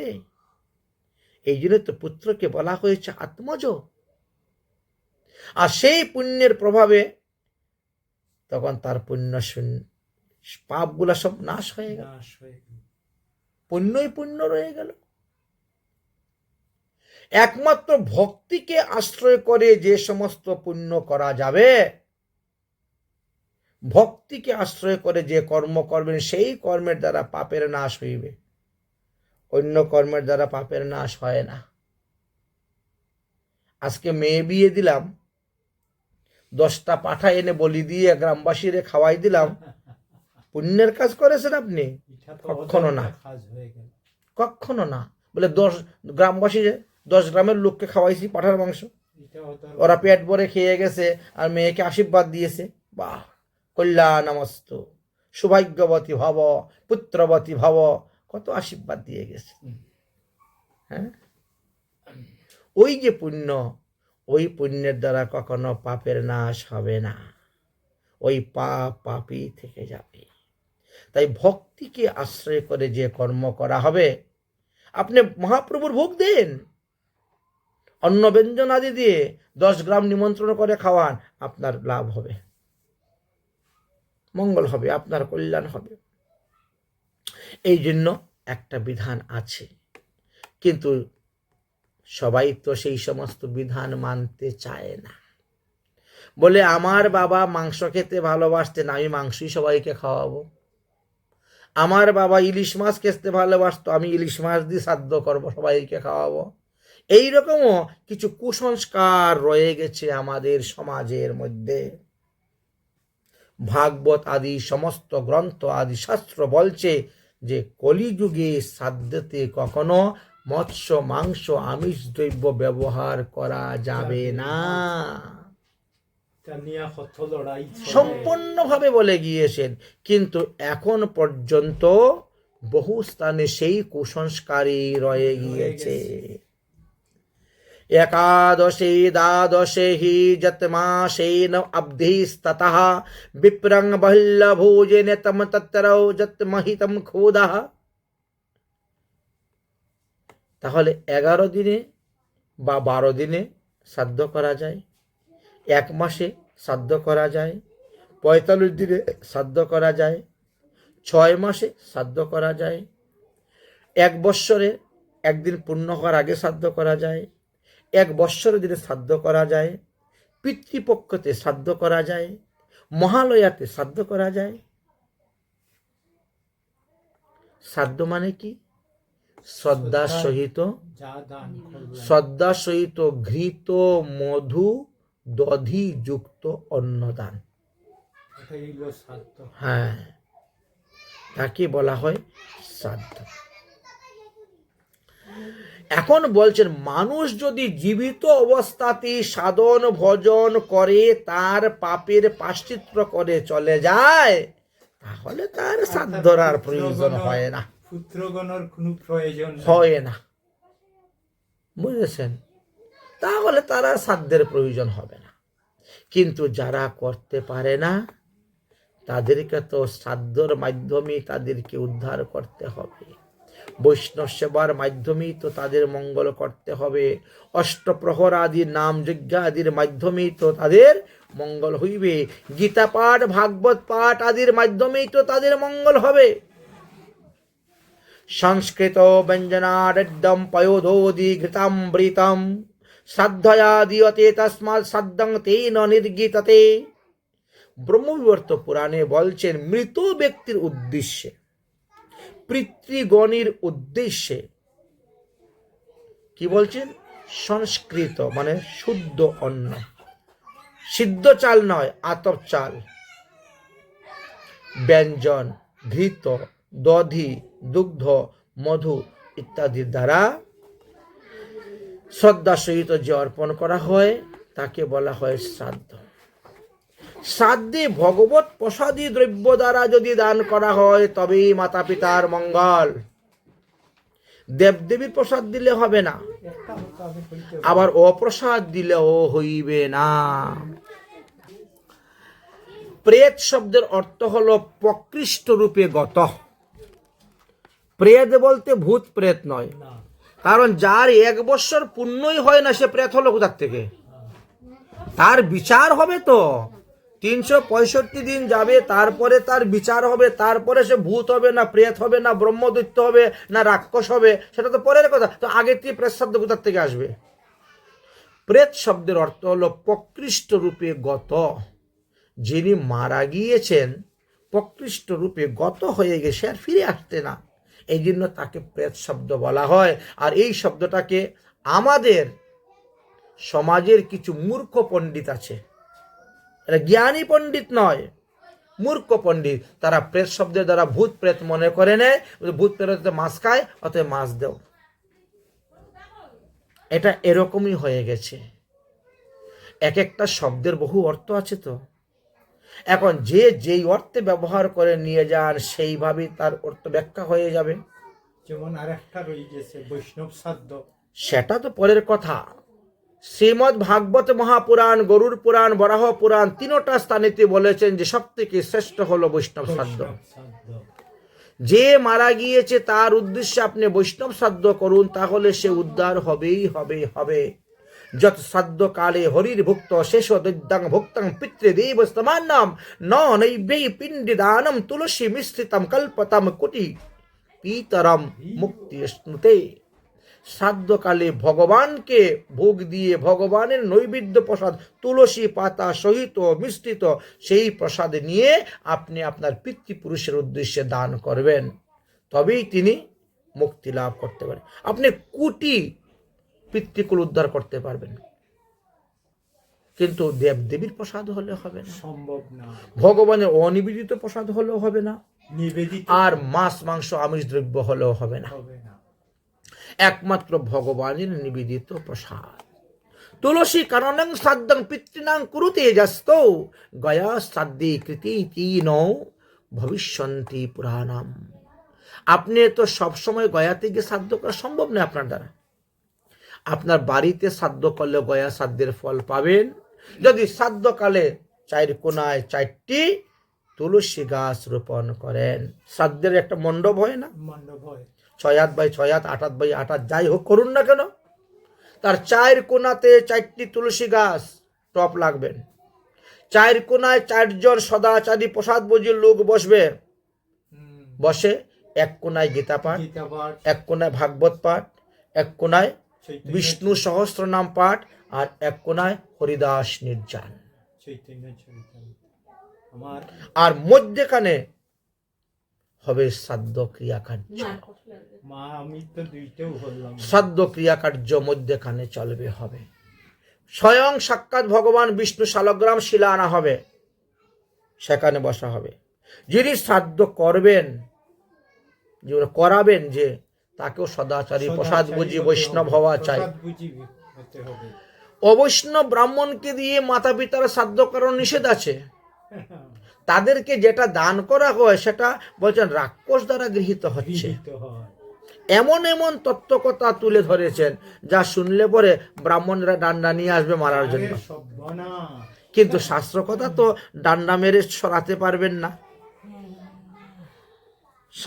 বরং শাস্ত্র দিয়ে আপনাদের বাক্যকে খণ্ডন করা যাবে, কিন্তু আপনারা লাঠি মেরে শাস্ত্র বাক্যকে খণ্ডন করতে পারবেন না। যৌন দৈদ্যাত হরির ভুক্ত পিতৃনাং শ্রাদ্ধ কর্মনাম অশ্নুতিং পিতরি তৈশ্য বিমুত্রম সূত্রম দ্বিজাহা। যারা মাতা পিতার শ্রাদ্ধেতে ভগবানের নিবেদিত প্রসাদ দেয় না, সে এইগুলা পিতৃপুরুষরা তখন গ্রহণ করেন না।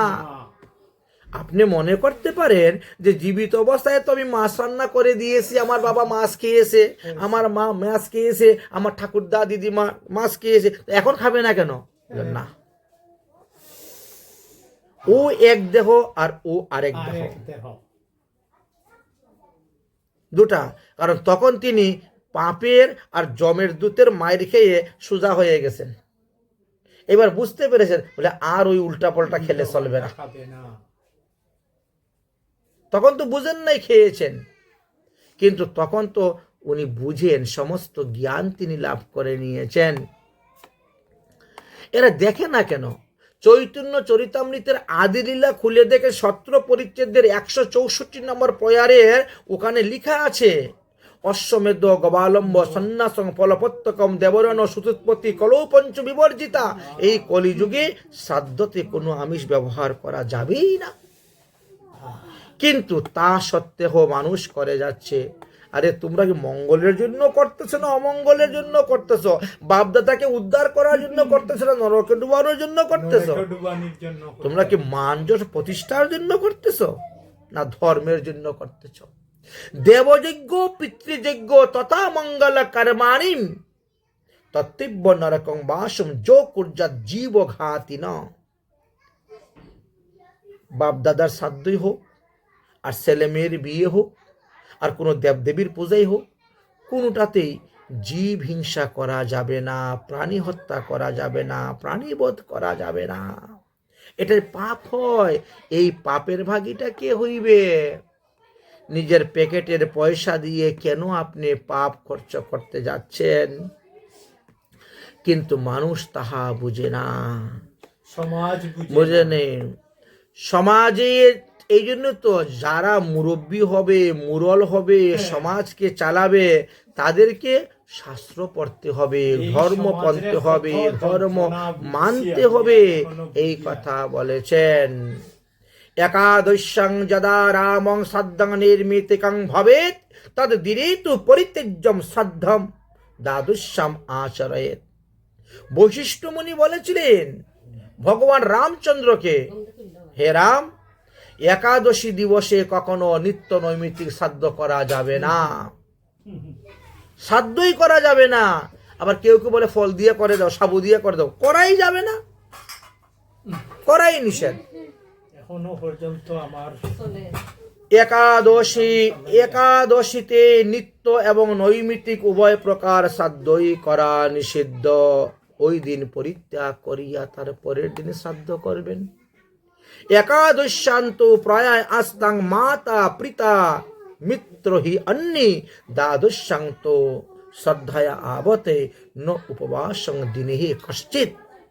যদি তোমার মাতা পিতা আত্মীয় স্বজন ইষ্টি কুটুম্ব কেউ মারা গিয়েছে, গণনা অনুসারে শ্রাদ্ধে ব্রতের দিন পরে গেছে, একাদশী ব্রতের দিন, খবরদার করবে না, তার পরের দিন করো। একদিন পরে করলে কোনো ক্ষতি হইবে না। আমাদের সমাজে বলতেছে পতিত পড়ে যায়, পতিত পড়ে যায়, তো এরা তো নিজেরা বুঝতে পারছে না। বুঝতেই পারছে না। দেখেন, একটা উদাহরণ দিই। রামায়ণ তো পড়েছেন, সবাই রামায়ণ পড়েছে। গীতা গ্রন্থ তো রামচন্দ্রের রামচন্দ্রের বাবা দশরথ, দশরথ 4 পুত্রের পিতা, পিতা কিন্তু মৃত্যুকালে একটা পুত্র বাড়িতে নাই। ছিল না। আজকালকে যেমন ছেলেরা সব বিদেশে থাকে, আহ, আর বুড়া বুড়ি বাড়িতে থাকে, মরলে পরে মুখে জল দেওয়ার, মুখে অগ্নি করার মতো ছেলে একটাও নেই। কেউ আমেরিকা, কেউ লন্ডন, কেউ কুয়েত, কেউ দুবাই পড়ে আছে, তাই না? ভগবানের পিতার দেখো কপাল। ভগবানের পিতা হওয়া সত্ত্বেও তার কপাল দেখেন তো কিরকম। তিনি যখন মারা গেলেন, 4 পুত্রের মধ্যে কোনো পুত্র কাছে নাই। রাম লক্ষ্মণ 14 বছরের জন্য বনবাস, এরা ফিরে আসবে না পিতার মুখ অগ্নি দেওয়ার জন্য বাড়িতে। 14 বছর আগে আসবেই না ফিরে বাড়িতে। আসবে। পিতৃআদেশ। কিন্তু ভরত শত্রুঘ্ন তো আসতে পারবে, তারা মামার বাড়ি বেড়াতে গিয়েছে। তা মামার বাড়িও অনেক দূর, বুঝেছেন? মামার বাড়িও অনেক দূর। অযোধ্যা থেকে মামার বাড়ি যেতে সময় লাগছে 8 দিন ঘোড়ার গাড়িতে। তাহলে কত দূরের রাস্তা মামার বাড়ি? অনেক অনেক দূর। তখন কুল খালে হ্যাঁ, তখন থেতা যুগে তো তখনও তো মানুষ অনেক 8 দিন সময় লেগেছে যেতে, 8 দিন সময় লেগেছে আসতে। গেল, খবর দিল, তারপরে নিয়ে আসলো। তাহলে দশরথ মহারাজের বাঁশি মরা কত দিনের ছিলেন? 16 দিনের। বাসি মরেও ছিল। বাঁশি মরা 16 দিনের। তবে তখন সুগন্ধি তৈলের মধ্যে ডুবাইয়া রাখা হয়েছিল যাতে শরীর না পচে, দুর্গন্ধযুক্ত না হয়। আত্মা তো তান বিদায় লইয়া গেছে, বাস 13 দিনও তো চলে গেছেন। বাস 16 দিন পর্যন্ত বাঁশি মরা। 1 নম্বর পয়েন্টগুলা খালি ধরে রাখবেন। 16 দিনের দিন আসলেন ভরত, সমস্ত ঘটনা শুনলেন, কান্নাকাটি হইল। এবার দাহ সংস্কার করলেন। দাহ সংস্কার করলেন 16 দিনের দিনই করলেন, মনে করেন যেদিন আসছে ওই দিনই দাহ সংস্কার হইল। 16 দিন দাহ সংস্কার হইল। দাহ সংস্কার হওয়ার পরে বলছে আজকে থেকে তোমাদেরকে অসুষ পালন করতে হবে 10 দিন। আর আমরা কি করি? যেদিন মরে সেদিন থেকে অসুষ ধরি, গণনা করি। ভুল আমাদের সিদ্ধান্ত। আজকে এখন রাত্রে 10টা 9টা বাজে না, 9টা 9:30। এখন যদি কেউ মারা যায়, আপনি আজকে রাত্রের মধ্যে কাজ করতে পারবেন? ছেলে আসবে, মেয়ে আসবে, আত্মীয় স্বজন আসবে, ইষ্টি কুটুম্ব আসবে, হতে হতে কাল সকাল। বাসি মরা কথা না। আহা, বাসি মরা করলে দোষ নাই তো, দোষের কি আছে? তুমি কথাটা না মাতিয়া পয়েন্টটা ধরো। আমি বলছি পয়েন্টগুলো লক্ষ্য করো। আর কালকে সকালে আপনি সবাই আসলো, দাহ সংস্কার করলেন, লোকজন দরকার তো। তাহলে আজকে হলো শনিবার, কালকে রবিবার। রবিবার থেকে আপনাকে দিন গণনা করতে হবে, আর আমরা শনিবার থেকে ধরিলেই। এটা আমাদের ভুল সিদ্ধান্ত, আমাদের সংস্কার, এটা কুসংস্কার চলতেছে সমাজের মধ্যে। এই জন্য বলছি শাস্ত্র দেখো, শাস্ত্র পড়ো, মুনি ঋষিগণের সিদ্ধান্ত দেখো। বৈশিষ্ট্য মুনি কি বলে গেছেন? বলছেন আজকে তোমার বাবা মারা গেছেন, এই মারা দাহ সংস্কার হয়েছে, অতএব আজকে থেকে অসুষ। যেদিন মরে সেদিন থেকে অসুষ হয় না, যেদিন থেকে দাহ সংস্কার হয় সেদিন থেকে অসুষ হয়। তোমার কেউ মারা গিয়েছে, মরা ঘরে রেখেও তুমি দান করতে পারবে, অসুষ লাগে নাই।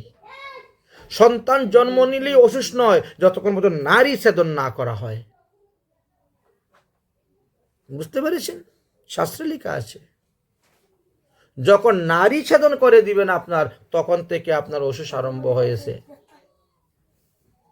যদি নারী ছেদন করতে তোমার 2 ঘন্টা লাগে, 3 ঘন্টা লাগে, 4 ঘন্টা লাগে, 4 ঘন্টার মধ্যে কোনো অসুষ নেই। আমাদের একটা সংস্কার আছে, জাত কর্ম সংস্কার, কেউ করে না। এখন খালি বিবাহ সংস্কারই একটা আছে, আর সব লুপ্ত হয়ে যাচ্ছে, সব লুপ্ত হয়ে যাচ্ছে। 16টা সংস্কারের মধ্যে কে কটা সংস্কার করে? খালি বিয়েটাই আছে। আর উপনয়ন খুব কম। উপনয়ন তো নাই। আর চূড়াহরণ, তো চূড়াকরণ কয়জনে করে? বিয়ার সময় হয়তো কেউ করে, বলেছেন। এটা আমার মনে হয় বুঝেও করে না। যাই হোক, এখন কথা হলো কি? কথা হলো 10 দিন অসুষ মানতে হইবে। যদিও ক্ষত্রিয়ের 12 দিন অসুষ, তাই না? কিন্তু গরুর পুরাণে সিদ্ধান্ত আছে সর্ববর্ণে সুদশাহে, দশাহে। অতএব 10 দিনের নিচে হবে না। আমাদের দেশে কিছু কিছু এমন কিছু পণ্ডিত আছে, এমন কিছু বক্তা আছে যারা শাস্ত্র সিদ্ধান্তকে গোপন রেখে একটা অন্য ব্যাখ্যা করে। আপনার ঘরে একজন মারা গেছে, আপনার অসুষ। 7 পুরুষের মধ্যে যদি কেউ মারা যায় তাকে 10 দিন অসুষ পালন করতে হয়, অথচ সে ব্যক্তি ঠাকুর সেবা করতেছে, ঠাকুরের রান্না করে, ভোগ করে। এই সমস্ত বিধান কোথায় পেল? হবে না, কখনো হবে না।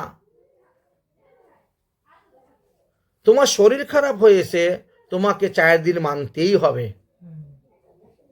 তুমি এই অবস্থায় ঠাকুর সেবা করতে পারো না, ঠাকুর ঘরে যেতে পারো না, ঠাকুরের রান্না করতে পারো না। কারণ শাস্ত্রে বলছে অসুষ ব্যক্তির হাতে জল অন্ন ভগবান গ্রহণ করেন না। বুঝলেন নি? যে বিধান দিবে তারে রান্না করে খাওয়াবেন, দেখবেন সে খায় কিনা। বলে আমার তো আজকে শরীর খারাপ হয়েছে, বা আমার আজকে একদিন, আমার 2 দিন, ভাত রান্না করতে খাও। তখন বলবে না না না না, আমি খাইতাম না। হরি বল হরি বল। কেন খাবে না? আচ্ছা এটা যাও। কেন খাবে না? আমার আজকে বাবা মারা গেছে, নাও আমি ভাত রান্না দিলাম, খাও। না না, তোমার তো ওষুধ খাইতে হবে। তো তুমি খাবে না তো ভগবান খাবে? এ কেমন কথা? ভগবানের তো বিধান দিয়েছেন এখানে।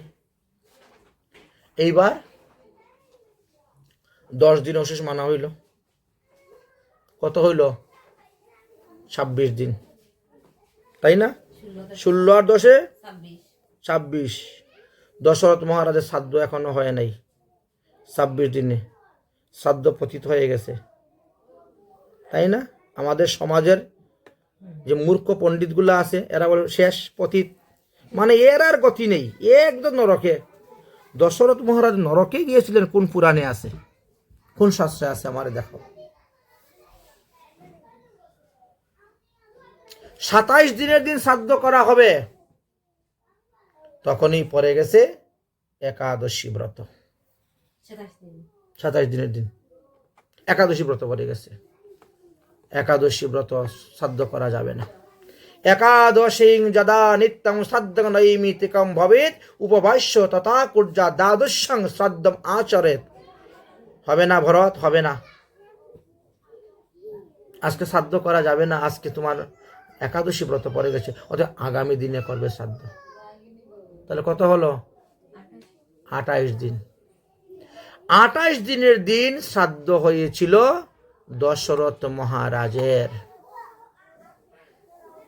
প্রমাণ পেয়েছেন? কোন শাস্ত্রে লেখা আছে যে দশরথ মহারাজ নরকে গিয়েছে, এখনো নরকে পড়ে আছেন, তিনার শ্রাদ্ধ পতিত হয়ে গেছিল? এমন প্রমাণ কেউ দেখাইতে পারবে? আর আমাদের একদিন 11 দিনের জায়গায় 12 দিন হলে শ্রাদ্ধ পতিত হয়ে যায়। একাদশী দিনই শ্রাদ্ধ করতে হবে আমার বাপ দাদার। এরা কিরকম পণ্ডিত, কিরকম শাস্ত্রজ্ঞ, আর কিরকম সিদ্ধান্ত তারা দেয় আমাদেরকে। যো কুর্বন্তি মহীপালম শ্রাদ্ধম একাদশী দিনে ত্রয়স্তে নরকং জানতি দাতা ভুক্তা পরের তক। একাদশী ব্রতের দিবসে যার উদ্দেশ্যে শ্রাদ্ধ করবে সে নরকে যাইবে। যারা শ্রাদ্ধ করবে তারা নরকে যাইবে, যারা এসে শ্রাদ্ধে খাবে তারা নরকে যাইবে। এটা তো হরিবিলাস। অতএব কোন অবস্থাতেই একাদশী দিনে হইবে না। তারা কেমন করে বলে, ফল দিয়ে দিয়ে দাও, সাবু দিয়ে দিয়ে দাও, কলা দিয়ে দিয়ে দাও, আটা দিয়ে দিয়ে দাও। আরে আটার তো অন্যের মধ্যেই পড়ে। গম থেকে উৎপন্ন যে সমস্ত দ্রব্য, জব থেকে উৎপন্ন যে সমস্ত দ্রব্য, ধান থেকে উৎপন্ন যত সমস্ত দ্রব্য, পঞ্চ রবিশস্যের অন্তর্ভুক্ত যত সমস্ত দ্রব্য, এই সবই তো এর মধ্যেই পড়ে যায়, অন্যের মধ্যে। তাহলে কেমন করে হলো? শ্রাদ্ধ তিল ছাড়া হয় নাকি শ্রাদ্ধ? তিল ছাড়া তো শ্রাদ্ধ হয়।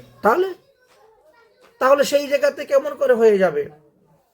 এবার দেখেন আমরা যে কোথায় পড়ে আছি, শাস্ত্র আমাদেরকে কি সিদ্ধান্ত দিয়ে যাচ্ছে, আর আমাদের যারা মায় মুরব্বীগণ, আমাদের যারা বয়োজ্যেষ্ঠগণ, আমাদের যারা পণ্ডিত বলে মানি, ভট বলে মানি, ভট্টাচার্য বলে মানি, আচার্য বলে মানি, গুরু বলে মানি, তারা যদি আমাদেরকে এই রকম অন্ধকার রূপী একটা কুসংস্কারের মধ্যে ফেলে রেখে দেয়, তো আমরা অগ্রসর হব কোথার থেকে, কেমন করে? আমাদের মঙ্গলটা হবে কেমন করে? এই জন্য শাস্ত্রজ্ঞ লোকের প্রয়োজন। এই সমাজকে সংস্কার করতে গেলে শাস্ত্রজ্ঞ লোকের প্রয়োজন হয়।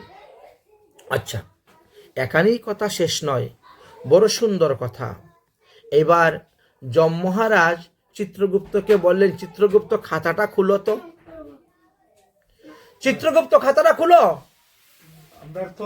খাতা খুলে দেখো, আমাদের 14 জন আছে সাক্ষী দেওয়ার। এই জগতে আপনি টাকা খাওয়াইয়া ঘুষ খাওয়াইয়া মিথ্যাকে সত্য বানাতে পারবেন, সত্যকে মিথ্যা বলাইতে পারবেন, কিন্তু ওখানে কিন্তু ঘুষের কাজ নেই। এইখানে তো টাকা খেয়ে আদালতে শাস্ত্র পুরাণের মধ্যে হাত দিয়েও বলে আমি যাহা বলিব সত্য বলি, সত্য বলে মিথ্যা, তারপরে 1000টা মিথ্যা সাক্ষী দিয়ে চলে যায়, তাই না?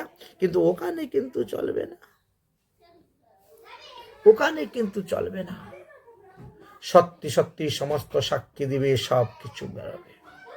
যম মহারাজ জিজ্ঞাসা করবেন, ভাই তুমি আগে পাপের ফল ভোগ করবে না আগে পুণ্যের ফল ভোগ করবে? কোনটা ভোগ করবে আগে? তুমি যেটা বলবে তোমার সেটাই করাইব। আগে পাপের ফল ভোগ করবে না আগে পুণ্যের ফল ভোগ করবে, বলো? তো জীবাত্মা বলে পাপের ফল ভোগ করলে কি হইবে? বলে পাপের ফল ভোগ করলে তোমাকে নরকে পাঠানো হবে। এখন যত বৎসর তোমার পাপের ফল ভোগ আছে, ওই পাপের ফল ভোগ করার পর তুমি স্বর্গে যাবে, গিয়ে পুণ্য ফল ভোগ করবে, তারপরে তোমার কর্ম অনুসারে পৃথিবীতে গিয়ে তুমি জন্মগ্রহণ করবে। পুণ্য ফল ভোগ করে যদি কেউ পৃথিবীতে জন্মগ্রহণ করে, তাহলে সে ধনীর ঘরে জন্মগ্রহণ করে, সে নিরোগ হয়, সে সুন্দর লাগে দেখতে, সে যুবা, তার কথাবার্তা ভালো, চলাফেরা ভালো। আচ্ছা, আর যে ব্যক্তি আগে পুণ্য ফল ভোগ করবে আর শেষে পাপের ফল ভোগ করে পৃথিবীতে এসে জন্ম নিবে, সে রোগী হবে, সে বিকলাঙ্গ হবে, দেখতে কালো কুৎসিত চেহারা হবে, ছোট জাত নিচু জাতের ঘরে জন্ম হবে, ইত্যাদি ইত্যাদি। তখন জীবাত্মা বলে, বা তাহলে আমি এখন নরক ভোগটা করে নেই, তারপরে পুণ্য ভোগ করে আমি পৃথিবীতে যাব। যম মহারাজ বলে, যাও তাহলে নরক ভোগ করো। দিয়ে দিলেন নরকে। নরকে যখন পাঠিয়ে দিলেন তখন কি হলো? নরকের মধ্যে শুরু হলো উত্তম মধ্যম গুত্তুম গাত্তুম মারামারি শুরু হয়ে গেল। আপনি যে যে কর্ম করেছেন সেই কর্মের ফল অনুসারে আপনাকে শাস্তি দিতে শুরু করলো। আপনি চিৎকার করতে শুরু করলেন, হে ধর্মরাজ, হে ধর্মরাজ, আমাকে রক্ষা করো, আমাকে রক্ষা করো, আমাকে রক্ষা করো। ধর্মরাজ তখন আসলেন, এসে বলছেন, ভাই তুমি জীবিত অবস্থায় তোমার ধর্ম রক্ষা করেছিলে? বলো, তুমি যদি জীবিত অবস্থায় তোমার ধর্ম রক্ষা করতে না করো, তাহলে আমি এখন তোমাকে রক্ষা করব কেমন করে? এখানেই প্রমাণিত হয়, তুমি যদি তোমার ধর্মকে রক্ষা করো, তাহলে ধর্ম আসবে তোমাকে রক্ষা করার জন্য। এই তো সিদ্ধান্ত। অতএব তুমি তোমার নিজের ধর্মকে নিজে রক্ষা করে চলো, ধর্ম আসবেন তোমাকে রক্ষা করার জন্য।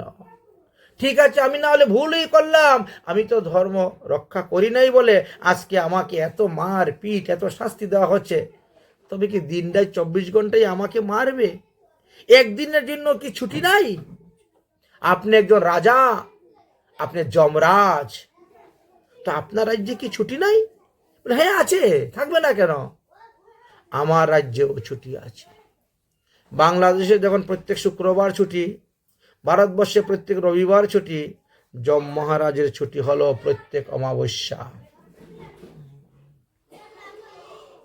উনিও একটা রাজা, উনিও রাজত্ব চালান, ওনারও অনেক কর্মচারী আছে। তাই কর্মচারীদের ছুটির জন্য তিনি কি করলেন নির্ণয়? প্রত্যেক অমাবস্যা। মহালয়াটা কিসের মধ্যে হয়? অমাবস্যার মধ্যে হয়। বাস, প্রত্যেক অমাবস্যা। তাহলে প্রতি মাসে একটা করে ছুটি আছে, প্রতি মাসে একটা অমাবস্যা আছে। তাহলে প্রতি মাসে একদিন ছুটি যম মহারাজের। ওই দিন কেউ তোমাকে মারবে না, কেউ তোমাকে পিটবে না, শাস্তি দিবে না। জীবাত্মা তখন যম মহারাজকে বলে, মহারাজ অমাবস্যা দিন যখন ছুটি আছে, তাহলে একটু বাড়ির থেকে ঘুরে আসতে পারি? বাড়ির থেকে ঘুরে আসবো, মায়া, জমালয় থেকে বাড়ির থেকে একটু ঘুরে আসতে পারি? একটু দেখে আসি, একটু ছেলে মেয়েদেরকে বলবো তোরা আমার জন্য একটু সৎকর্ম কর। যম মহারাজ বললেন, ওরা তো তোমাকে দেখতে পাবে না, কারণ এখন তোমার শরীর হলো বায়বীয় শরীর, বাতাস,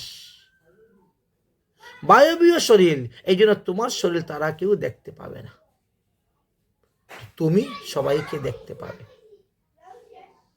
শুনো, তুমি বাড়িতে যেতে ইচ্ছা করছো, যাও, আমি তোমাকে তোমার ভিতরে একটা শক্তি প্রয়োগ করে দিব, যে শক্তির মাধ্যমে তুমি 1 ঘন্টা 36 মিনিটের মধ্যে বাড়ি চলে যাবে। আসার সময় কত লেগে সময়? 364 দিন না? কিন্তু যম মহারাজ এমন একটা দিব্য শক্তি ওই জীবাত্মার দেহে প্রবেশ করে দেন যে জমালয় থেকে আসতে তার মাত্র লাগে 1 ঘন্টা 36 মিনিট সময়।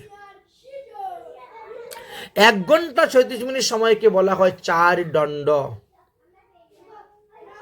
24 মিনিটে 1 দণ্ড। 4 দণ্ড সময়ের মধ্যে তুমি তোমার বাড়িতে পৌঁছে যাবে। আবার সূর্য অস্ত হওয়ার 4 দণ্ড আগেই তুমি কিন্তু রওনা হয়ে চলে আসবে। থাকতে পারবে না, থাকলে ডবল শাস্তি, কারণ ছুটি তো একদিনের, কালকে থেকে আবার ডিউটি শুরু, তোমাকে যেতে হবে আবার এর মধ্যে ঘুরে আসতে। তবে শোন, ঘরের ভিতরে প্রবেশ করতে পারবি না, যমের নির্দেশ আছে, ঘরের ভিতরে প্রবেশ করতে পারবে না, তোমাকে ঘরের বাইরে থাকতে হবে। যদি ঘরের ভিতরে প্রবেশ করো তোমাকে 3 গুণ শাস্তি দেওয়া হবে। অতএব তোমাকে ঘরের বাইরে থাকতে হবে। তুমি ঘরের বাইরে থাকো, ঘোরাফেরা করো, চলাফেরা করো, দর্শন করো। যদি তোমার উদ্দেশ্যে তোমার ছেলে মেয়েরা ভগবানের উৎসব দেয়, ভগবানের ভোগ দেয়, গীতা পাঠ দেয়, ভাগবত পাঠ দেয়, সাধুগুরু বৈষ্ণব সেবা দেয়, অষ্টপ্রহর নামযজ্ঞ দেয়, সংকীর্তন করে, তাহলে ওখান থেকেই তুমি উদ্ধার হয়ে স্বর্গে চলে যাবে, তোমাকে আর নরকে আসতে হবে না। যদি কিছু না দেয় তাহলে তোমাকে নরকে আসতে হবে। এই জন্যই ঘরের ভিতরে মিতার ভোগ হয় না, মিতার ভোগ দিতে হয় বাইরে। এটাই হলো বিধান। ভালো করে ধরে ধরে গরুর পুরাণটা পরে দেখবেন, বরাহ পুরাণটা। যম মহারাজ বলে দিয়েছে, খবরদার ঘরের ভিতরে ঢুকতে পারবি না, ঘরের ভিতরে ভোগ লাগালে খাবো কিছু কেমন করে সে এসে, তার তো ঘরে ঢুকাই নিষেধ। এই জন্য বাইরে মিতার আসন দিতে হয়, মিতার ভোগ দিতে হয়। আর মিতার ভোগ দেওয়ার পরে সেই ভোগটাকে জলে বিসর্জন করে দিবেন, না হলে গরুকে খেতে দিবেন, কিন্তু ছেলে মেয়ে নাতিপুতি কাউকে খেতে দিবেন না। এটাও একটা কুসংস্কার, কুসিদ্ধান্ত আমাদের সমাজের মধ্যে চলতেছে। এটা তোর বাবার ভোগ তুই খাইনে, ওটা তোর দাদুর ভোগ তুই খাইনে, ওটা তোর অমুকের ভোগ তুই খাইনে, দিয়ে দেওয়া হয়। এটা উচিত নয়। কে কোন রূপে আছে, কোন অবস্থায় আছে, কোন দেহে আছে কে জানে। তার উচ্ছিষ্ট খাইলে তুমি স্বর্গে চলে যাবে। আরে সে যদি সদাচারী প্রসাদ বুঝি বৈষ্ণব হতো, বিষ্ণু মন্ত্রে দীক্ষিত হইতো, সবকিছু ঠিক থাকতো, তবে তারটা খাওয়া যায়, এমনটাও দেওয়া আছে। কারণ বৈষ্ণব যারা, তাদের পাশ্চিত্য হয় না, তারা নরকে যায় না। সর্বপাপ হরহরি তাদের হরণ করে দেন এবং তারা নিত্যধামেই যান, নিত্যধামে অবস্থান করেন। কিন্তু অবৈষ্ণবের ক্ষেত্রে অনেক কিছু বিচারের বস্তু আছে, অনেক কিছু বিচারের বস্তু আছে। এবার কি হলো, আসলো অমাবস্যাতে এসে দেখতেছে বাড়ি ঘর কোনো ঝাড়ু পোছা নাই, পরিষ্কার নাই। 8টার সময় 9টার সময় ঘুমের থেকে উঠতেছে, বাসি মুখেই সব কাজকর্ম চলতেছে, ঠাকুর সেবার বালা নাই, দান দক্ষিণার বালা নাই। সারাদিন ঘুরে ঘুরে সন্ধ্যার সময় আবার জমালয়ে চলে গেল। যম মহারাজ জিজ্ঞাসা করলেন, কিরে কি দেখে আসলে বাড়িতে? বলে, এরা কেউ ধর্মকর্ম করে না। তাহলে তাকে পরে নরকে। পরের মাসে আবার আসলো। এইভাবে করতে করতে জীবাত্মা 12 মাসই বাড়িতে আসতেছে, প্রত্যেক অমাবস্যাতে। আসার পরেও যখন দেখলো যে কোনো ভবিষ্যতে তার উদ্দেশ্যে কোনো কর্ম হলো না, তখন সে চরণ ধরে কাঁদে জীবাত্মা, হে যম মহারাজ, আমার মুক্তির কি কোনো উপায় নেই ধর্মরাজ? বলে, আছে। তুমি যেই তিথিতে মারা গিয়েছ সেই তিথিতে যদি তোমার পুত্র তোমার উদ্দেশ্যে কর্ম করে তাহলে তুমি উদ্ধার হয়ে যাবে। কিন্তু আমাদের পুত্রদেরকে তো আমরা পাশ্চাত্য শিক্ষা দিচ্ছি, ইংলিশ মিডিয়ামে লেখাপড়া করাচ্ছি, বিদেশি শিক্ষা দিচ্ছি। আজকে যদি আপনি মারা যান, আপনার ছেলে লিখে রাখবে 27শে ডিসেম্বর 2025 আমার বাবা মারা গিয়েছেন, তাই না? ছেলে তো ইংলিশ মিডিয়ামে লেখাপড়া করেছে, এ পৌষ মাসের কত তারিখ তাও জানে না, আর শুক্লপক্ষ না কৃষ্ণপক্ষ তাও চিনে না, আর কোন তিথি চলতেছে তাও জানে না, অত লিখে দিয়েছে বাস। কিন্তু নিয়ম হয়েছে কি? নিয়ম হয়েছে লিখতে হবে পৌষ মাস শুক্লপক্ষ সপ্তমী তিথি। আজকে পৌষ মাসে শুক্লপক্ষে সপ্তমী তিথি চলতেছে, পৌষ মাস শুক্লপক্ষ সপ্তমী তিথিতে অমুক নিত্যধামে গমন করেছেন। আগামী বছর এই পৌষ মাস শুক্লপক্ষ সপ্তমী তিথিতেই তার উৎসব করতে হবে, তার অনুষ্ঠান করতে হবে, তার শ্রাদ্ধক্রিয়া আদি করতে হবে, তার সৎকর্ম করতে হবে, তবেই তিনি উদ্ধার হইবেন। তারিখ হলে হবে না। কারণ আগামী বছর 27শে ডিসেম্বর 2026 ওই তিথি হবে না, ওই তিথি হবে না। পৌষ শুক্লপক্ষ সপ্তমী তিথি কখনো হবে না। আমরা তো খুব টাকা পয়সা খরচ করে পাশ্চাত্য শিক্ষা দিয়ে ছেলেদেরকে সুশিক্ষিত বানাচ্ছি, বুঝছনি, উচ্চ শিক্ষিত বানাচ্ছি। এবার কি হলো গতি? উল্টা পাল্টা। দেখবেন যদি মল মাস পরে দেখবেন 10 দিন 15 দিন পিছাই যায়, তারিখের সঙ্গে তিথির কোনো মিলই থাকে না। তাহলে কি আমার উদ্ধারের কোনো উপায় নেই? হবে। যদি কোনো সাধুগুরু বৈষ্ণবের নিকটে গিয়ে বসে, শুনে, শিখে, বুঝে আর সেভাবে কর্ম করে, তাহলে তুমি উদ্ধার হবে। কিন্তু সে তো উচ্চ শিক্ষিত, ও তো সাধারণ শ্রোতাদের, সাধারণ বক্তাদের কাছে যাই না পাঠ শুনতে। আমাদের এমন কিছু কিছু শ্রোতা আছে, এরা উচ্চ শিক্ষিত বক্তাদের মুখে শুনতে চায়, বুঝলেন? টিভিতে যারা ভাষণ দেয়, ফেসবুকে যাদের লাখ লাখ ইয়ে আছে, এদের বক্তব্য শুনতে এরা ভালো পায়, বুঝছেন?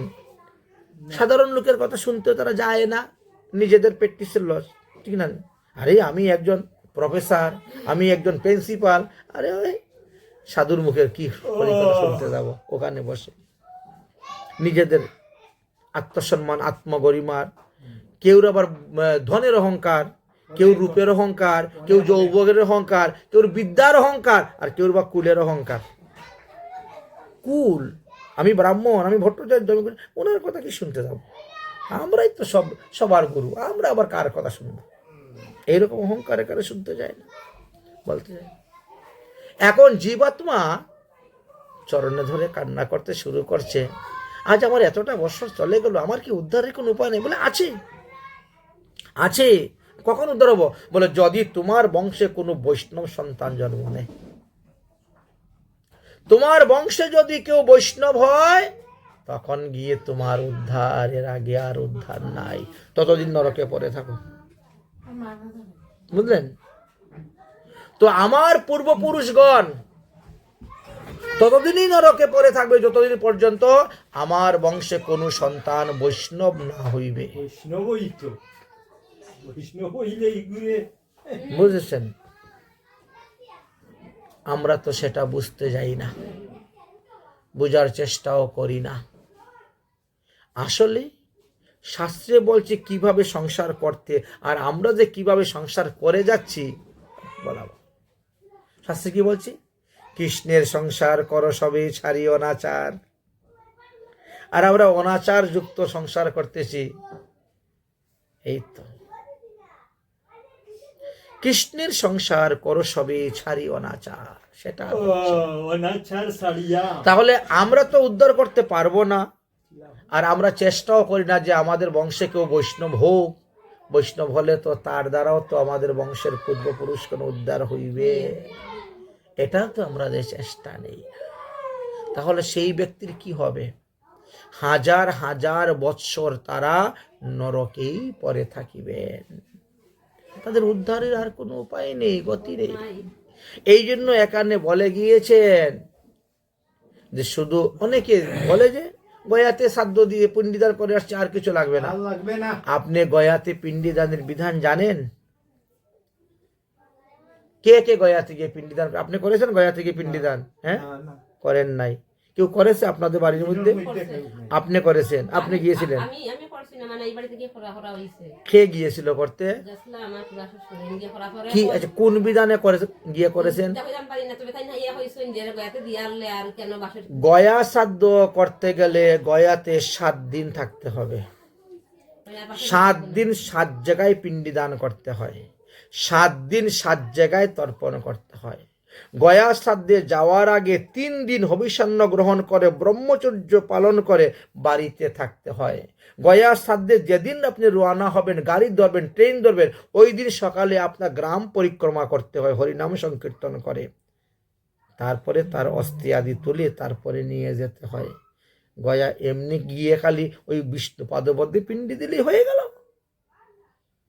7 দিন 7 জায়গায় গয়া শ্রাদ্ধের বিধান দেওয়া আছে, বিধি দেওয়া আছে। যদি বিধান বিধি অনুসারে কেউ শ্রাদ্ধ না করে তাহলে ধুন্ধুকারীর মতন পরেই থাকবে, উদ্ধার হবে না। ওখানেই থাকবে। ধুন্ধুকারীর পরে রয়েছিল, তার প্রেতাত্মা থেকে সে উদ্ধার হতে পারে নাই। শেষে ভাগবত সপ্তাহ দিলেন, দিয়ে তারপরে তারে উদ্ধার করলেন। কারণ এই কলিযুগে একমাত্র সৎকর্মই হলো ভাগবত সপ্তাহ। কলিযুগে একমাত্র সৎকর্ম। বলে কেন? হরিনাম, হরিনাম যজ্ঞ তাহলে কি বিফল হয়ে গেল? হরিনাম যজ্ঞ বিফল নয়, কিন্তু হরিনাম যজ্ঞ করতে গেলে আপনার কয়টা দল লাগবে? 4টা দল। 4টা দলই ভালো। একটা যাও, এক দলের দ্বারা কখনো 24 ঘন্টা কীর্তন করতে পারবে না, 2 দলেও কখনো কীর্তন করতে পারবে না। আপনার বাড়িতে আপনার জীবনে কতবার দিয়েছেন অষ্টপ্রহর নাম যজ্ঞ? এই বাড়িতে 3বার হইছে। 3বার হয়েছে। কয়টা দল আসছে? 5 দল 6 দল। আচ্ছা, এক একটা দলের মধ্যে কজন লোক? 12 জন। 12 জন। 5টা দলে 5 12 60 জন। 60 জন লোকের মধ্যে কজন বিষ্ণু মন্ত্রে দীক্ষিত সদাচারী প্রসাদ বুঝি? না না, এটা কই পাওয়া যাইবো? অবৈষ্ণবের মুখ থেকে হরিনাম শুনলে কোনো লাভ হয় না, 9বার দেও কীর্তন হবে না। আর আস্থা জীবনও দেও। কারণ অবৈষ্ণবস্য মুখাদ্গিন্ন প্রতং হরি কথামৃতম শ্রবণম নৈব কর্তব্য সর্প উচিষ্ট যথাপয় বর্ণন করে গিয়েছেন শাস্ত্র। এতে অর্থ ব্যয় হবে, সময় ব্যয় হবে, পরিশ্রম হবে, অথচ লাভ কিছু হবে না।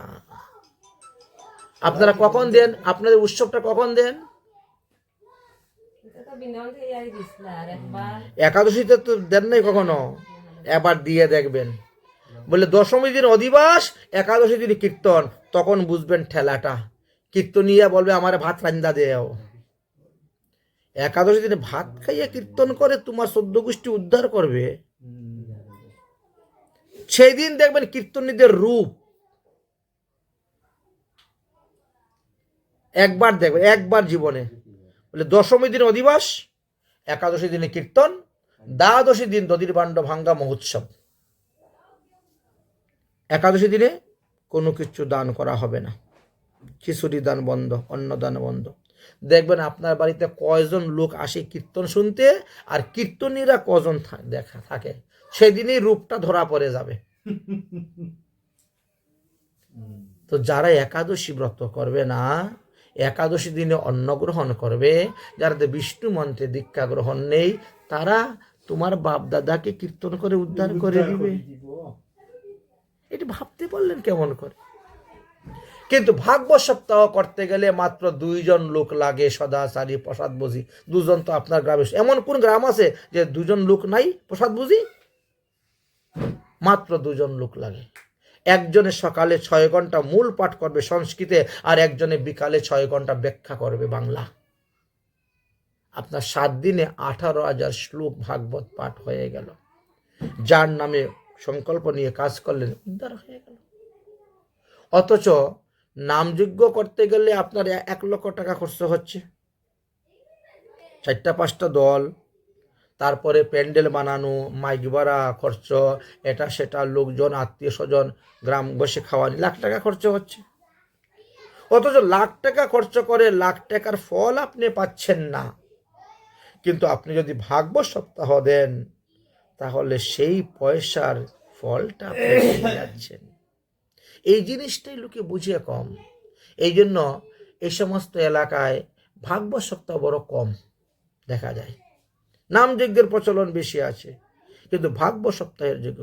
আচ্ছা, নামযজ্ঞতে আপনাকে শিখবেন কি? নামযজ্ঞ নাই, নামযজ্ঞ থেকে শিখবেনটা কি? ওখানে লীলাযজ্ঞ। ওখানে গিয়ে নাচানাচি, লাফালাফি, ফালাফালি, এই তো শিখবেন কি? কিন্তু 7 দিন যদি আপনি ভাগবত পাঠ শুনেন, আপনার কতটা জ্ঞান লাভ হইব, কতটা অজানা বস্তু আপনি জানতে পারবেন, কতটা অজ্ঞানরূপী অন্ধকার আপনার হৃদয় থেকে দূর হবে, আপনার হৃদয়ে আলোর প্রকাশ হবে। সেই জিনিসটা লোকে বুঝে কম। যারা বুঝে তারা কি করে? তারা অষ্টপ্রহর খুব জপযজ্ঞ দিয়ে দেয়, জপযজ্ঞ। কারণ জপযজ্ঞ বেশি লোক লাগে না, 8-10 জন লোক হইলে জপযজ্ঞ হয়ে যায়। 2 জন বসো, 2 ঘন্টা জপ করো, সদাচারী মানুষ থাকে, আরো 2 জন বসো, 2 ঘন্টা জপ করো। ওরা উঠে চলে গেল, আরো 2 জন বসো, 2 ঘন্টা জপ করো, বাস হয়ে গেল। 12 জন লোক হলে 24 ঘন্টা হয়ে গেছে, কোনো অসুবিধা নেই। অথচ শুদ্ধ সদাচার ভাবে হর, গীতাতে লেখা আছে না? আছে। হ্যাঁ, যজ্ঞের মধ্যে আমি জপযজ্ঞ। দেখেন 11 স্কন্ধ খুলে দেখেন, 11 অধ্যায়, জপের মধ্যে আমি জপযজ্ঞ। তো বাস। কারণ নামযজ্ঞ দিয়ে আমার দ্বারা সম্ভব নয়। আমার জপযজ্ঞ, আমার মাইকও দরকার নাই, ডেস্কও দরকার নাই, ডেকোরেটরও দরকার নেই, এই পয়সা তো বেঁচে গেল। বাস। এত অল্পতে বেশি ফল লাভ করা যায়। কিন্তু আজকালকে মানুষ ধর্মের দিকে যায় না, ওটা এখন ফ্যাশন হয়ে গেছে। এখন মানজট প্রতিষ্ঠার দিকে যায়। বাড়ির কাছে কীর্তনিয়া থাকতে আনবে, ওই বলে আমি খুলনা থেকে দল আনবো, যশোর থেকে দল আনবো, চট্টগ্রাম থেকে দল আনবো, বাস প্রতিষ্ঠার জন্য, প্রতিষ্ঠার জন্য। এই অবস্থা হয়েছে। ভাগবত ধর্ম আমাদেরকে যা শিক্ষা দিচ্ছেন, আসলে সেই শিক্ষা তো আমরা নিতে পারছি না। ভাগবত তো বুঝেরু না, ভাগবত কি জিনিস, সেই শিক্ষাটাই আমরা নিতে পারছি না। আর নিতে পারছি না বলেই আমরাও উপরে উঠতে পারছি না, আমরা নিচেই থেকে যাচ্ছি। বুঝেছেন? যেদিন ভাগবত ধর্ম বুঝবো, ভাগবত ধর্ম শিখবো, ভাগবত ধর্ম অনুসারে চলবো, সেদিন এমনি আত্মার ঊর্ধ্বগতি হয়ে যাবে, এমনি মঙ্গল হয়ে যাবে। সমাজের মঙ্গল হবে, দেশের মঙ্গল হবে, বিশ্বের মঙ্গল হবে, বিশ্বের কল্যাণ হবে। তাই তো ভাগবত ধর্ম নিয়েই আমরা আলোচনা করি, ভাগবত ধর্ম কথাই বলি। যদি 500 জনের মধ্যে একজনে বুঝে, তাও তো লাভ। একজনে বুঝবে, বুঝেছেন?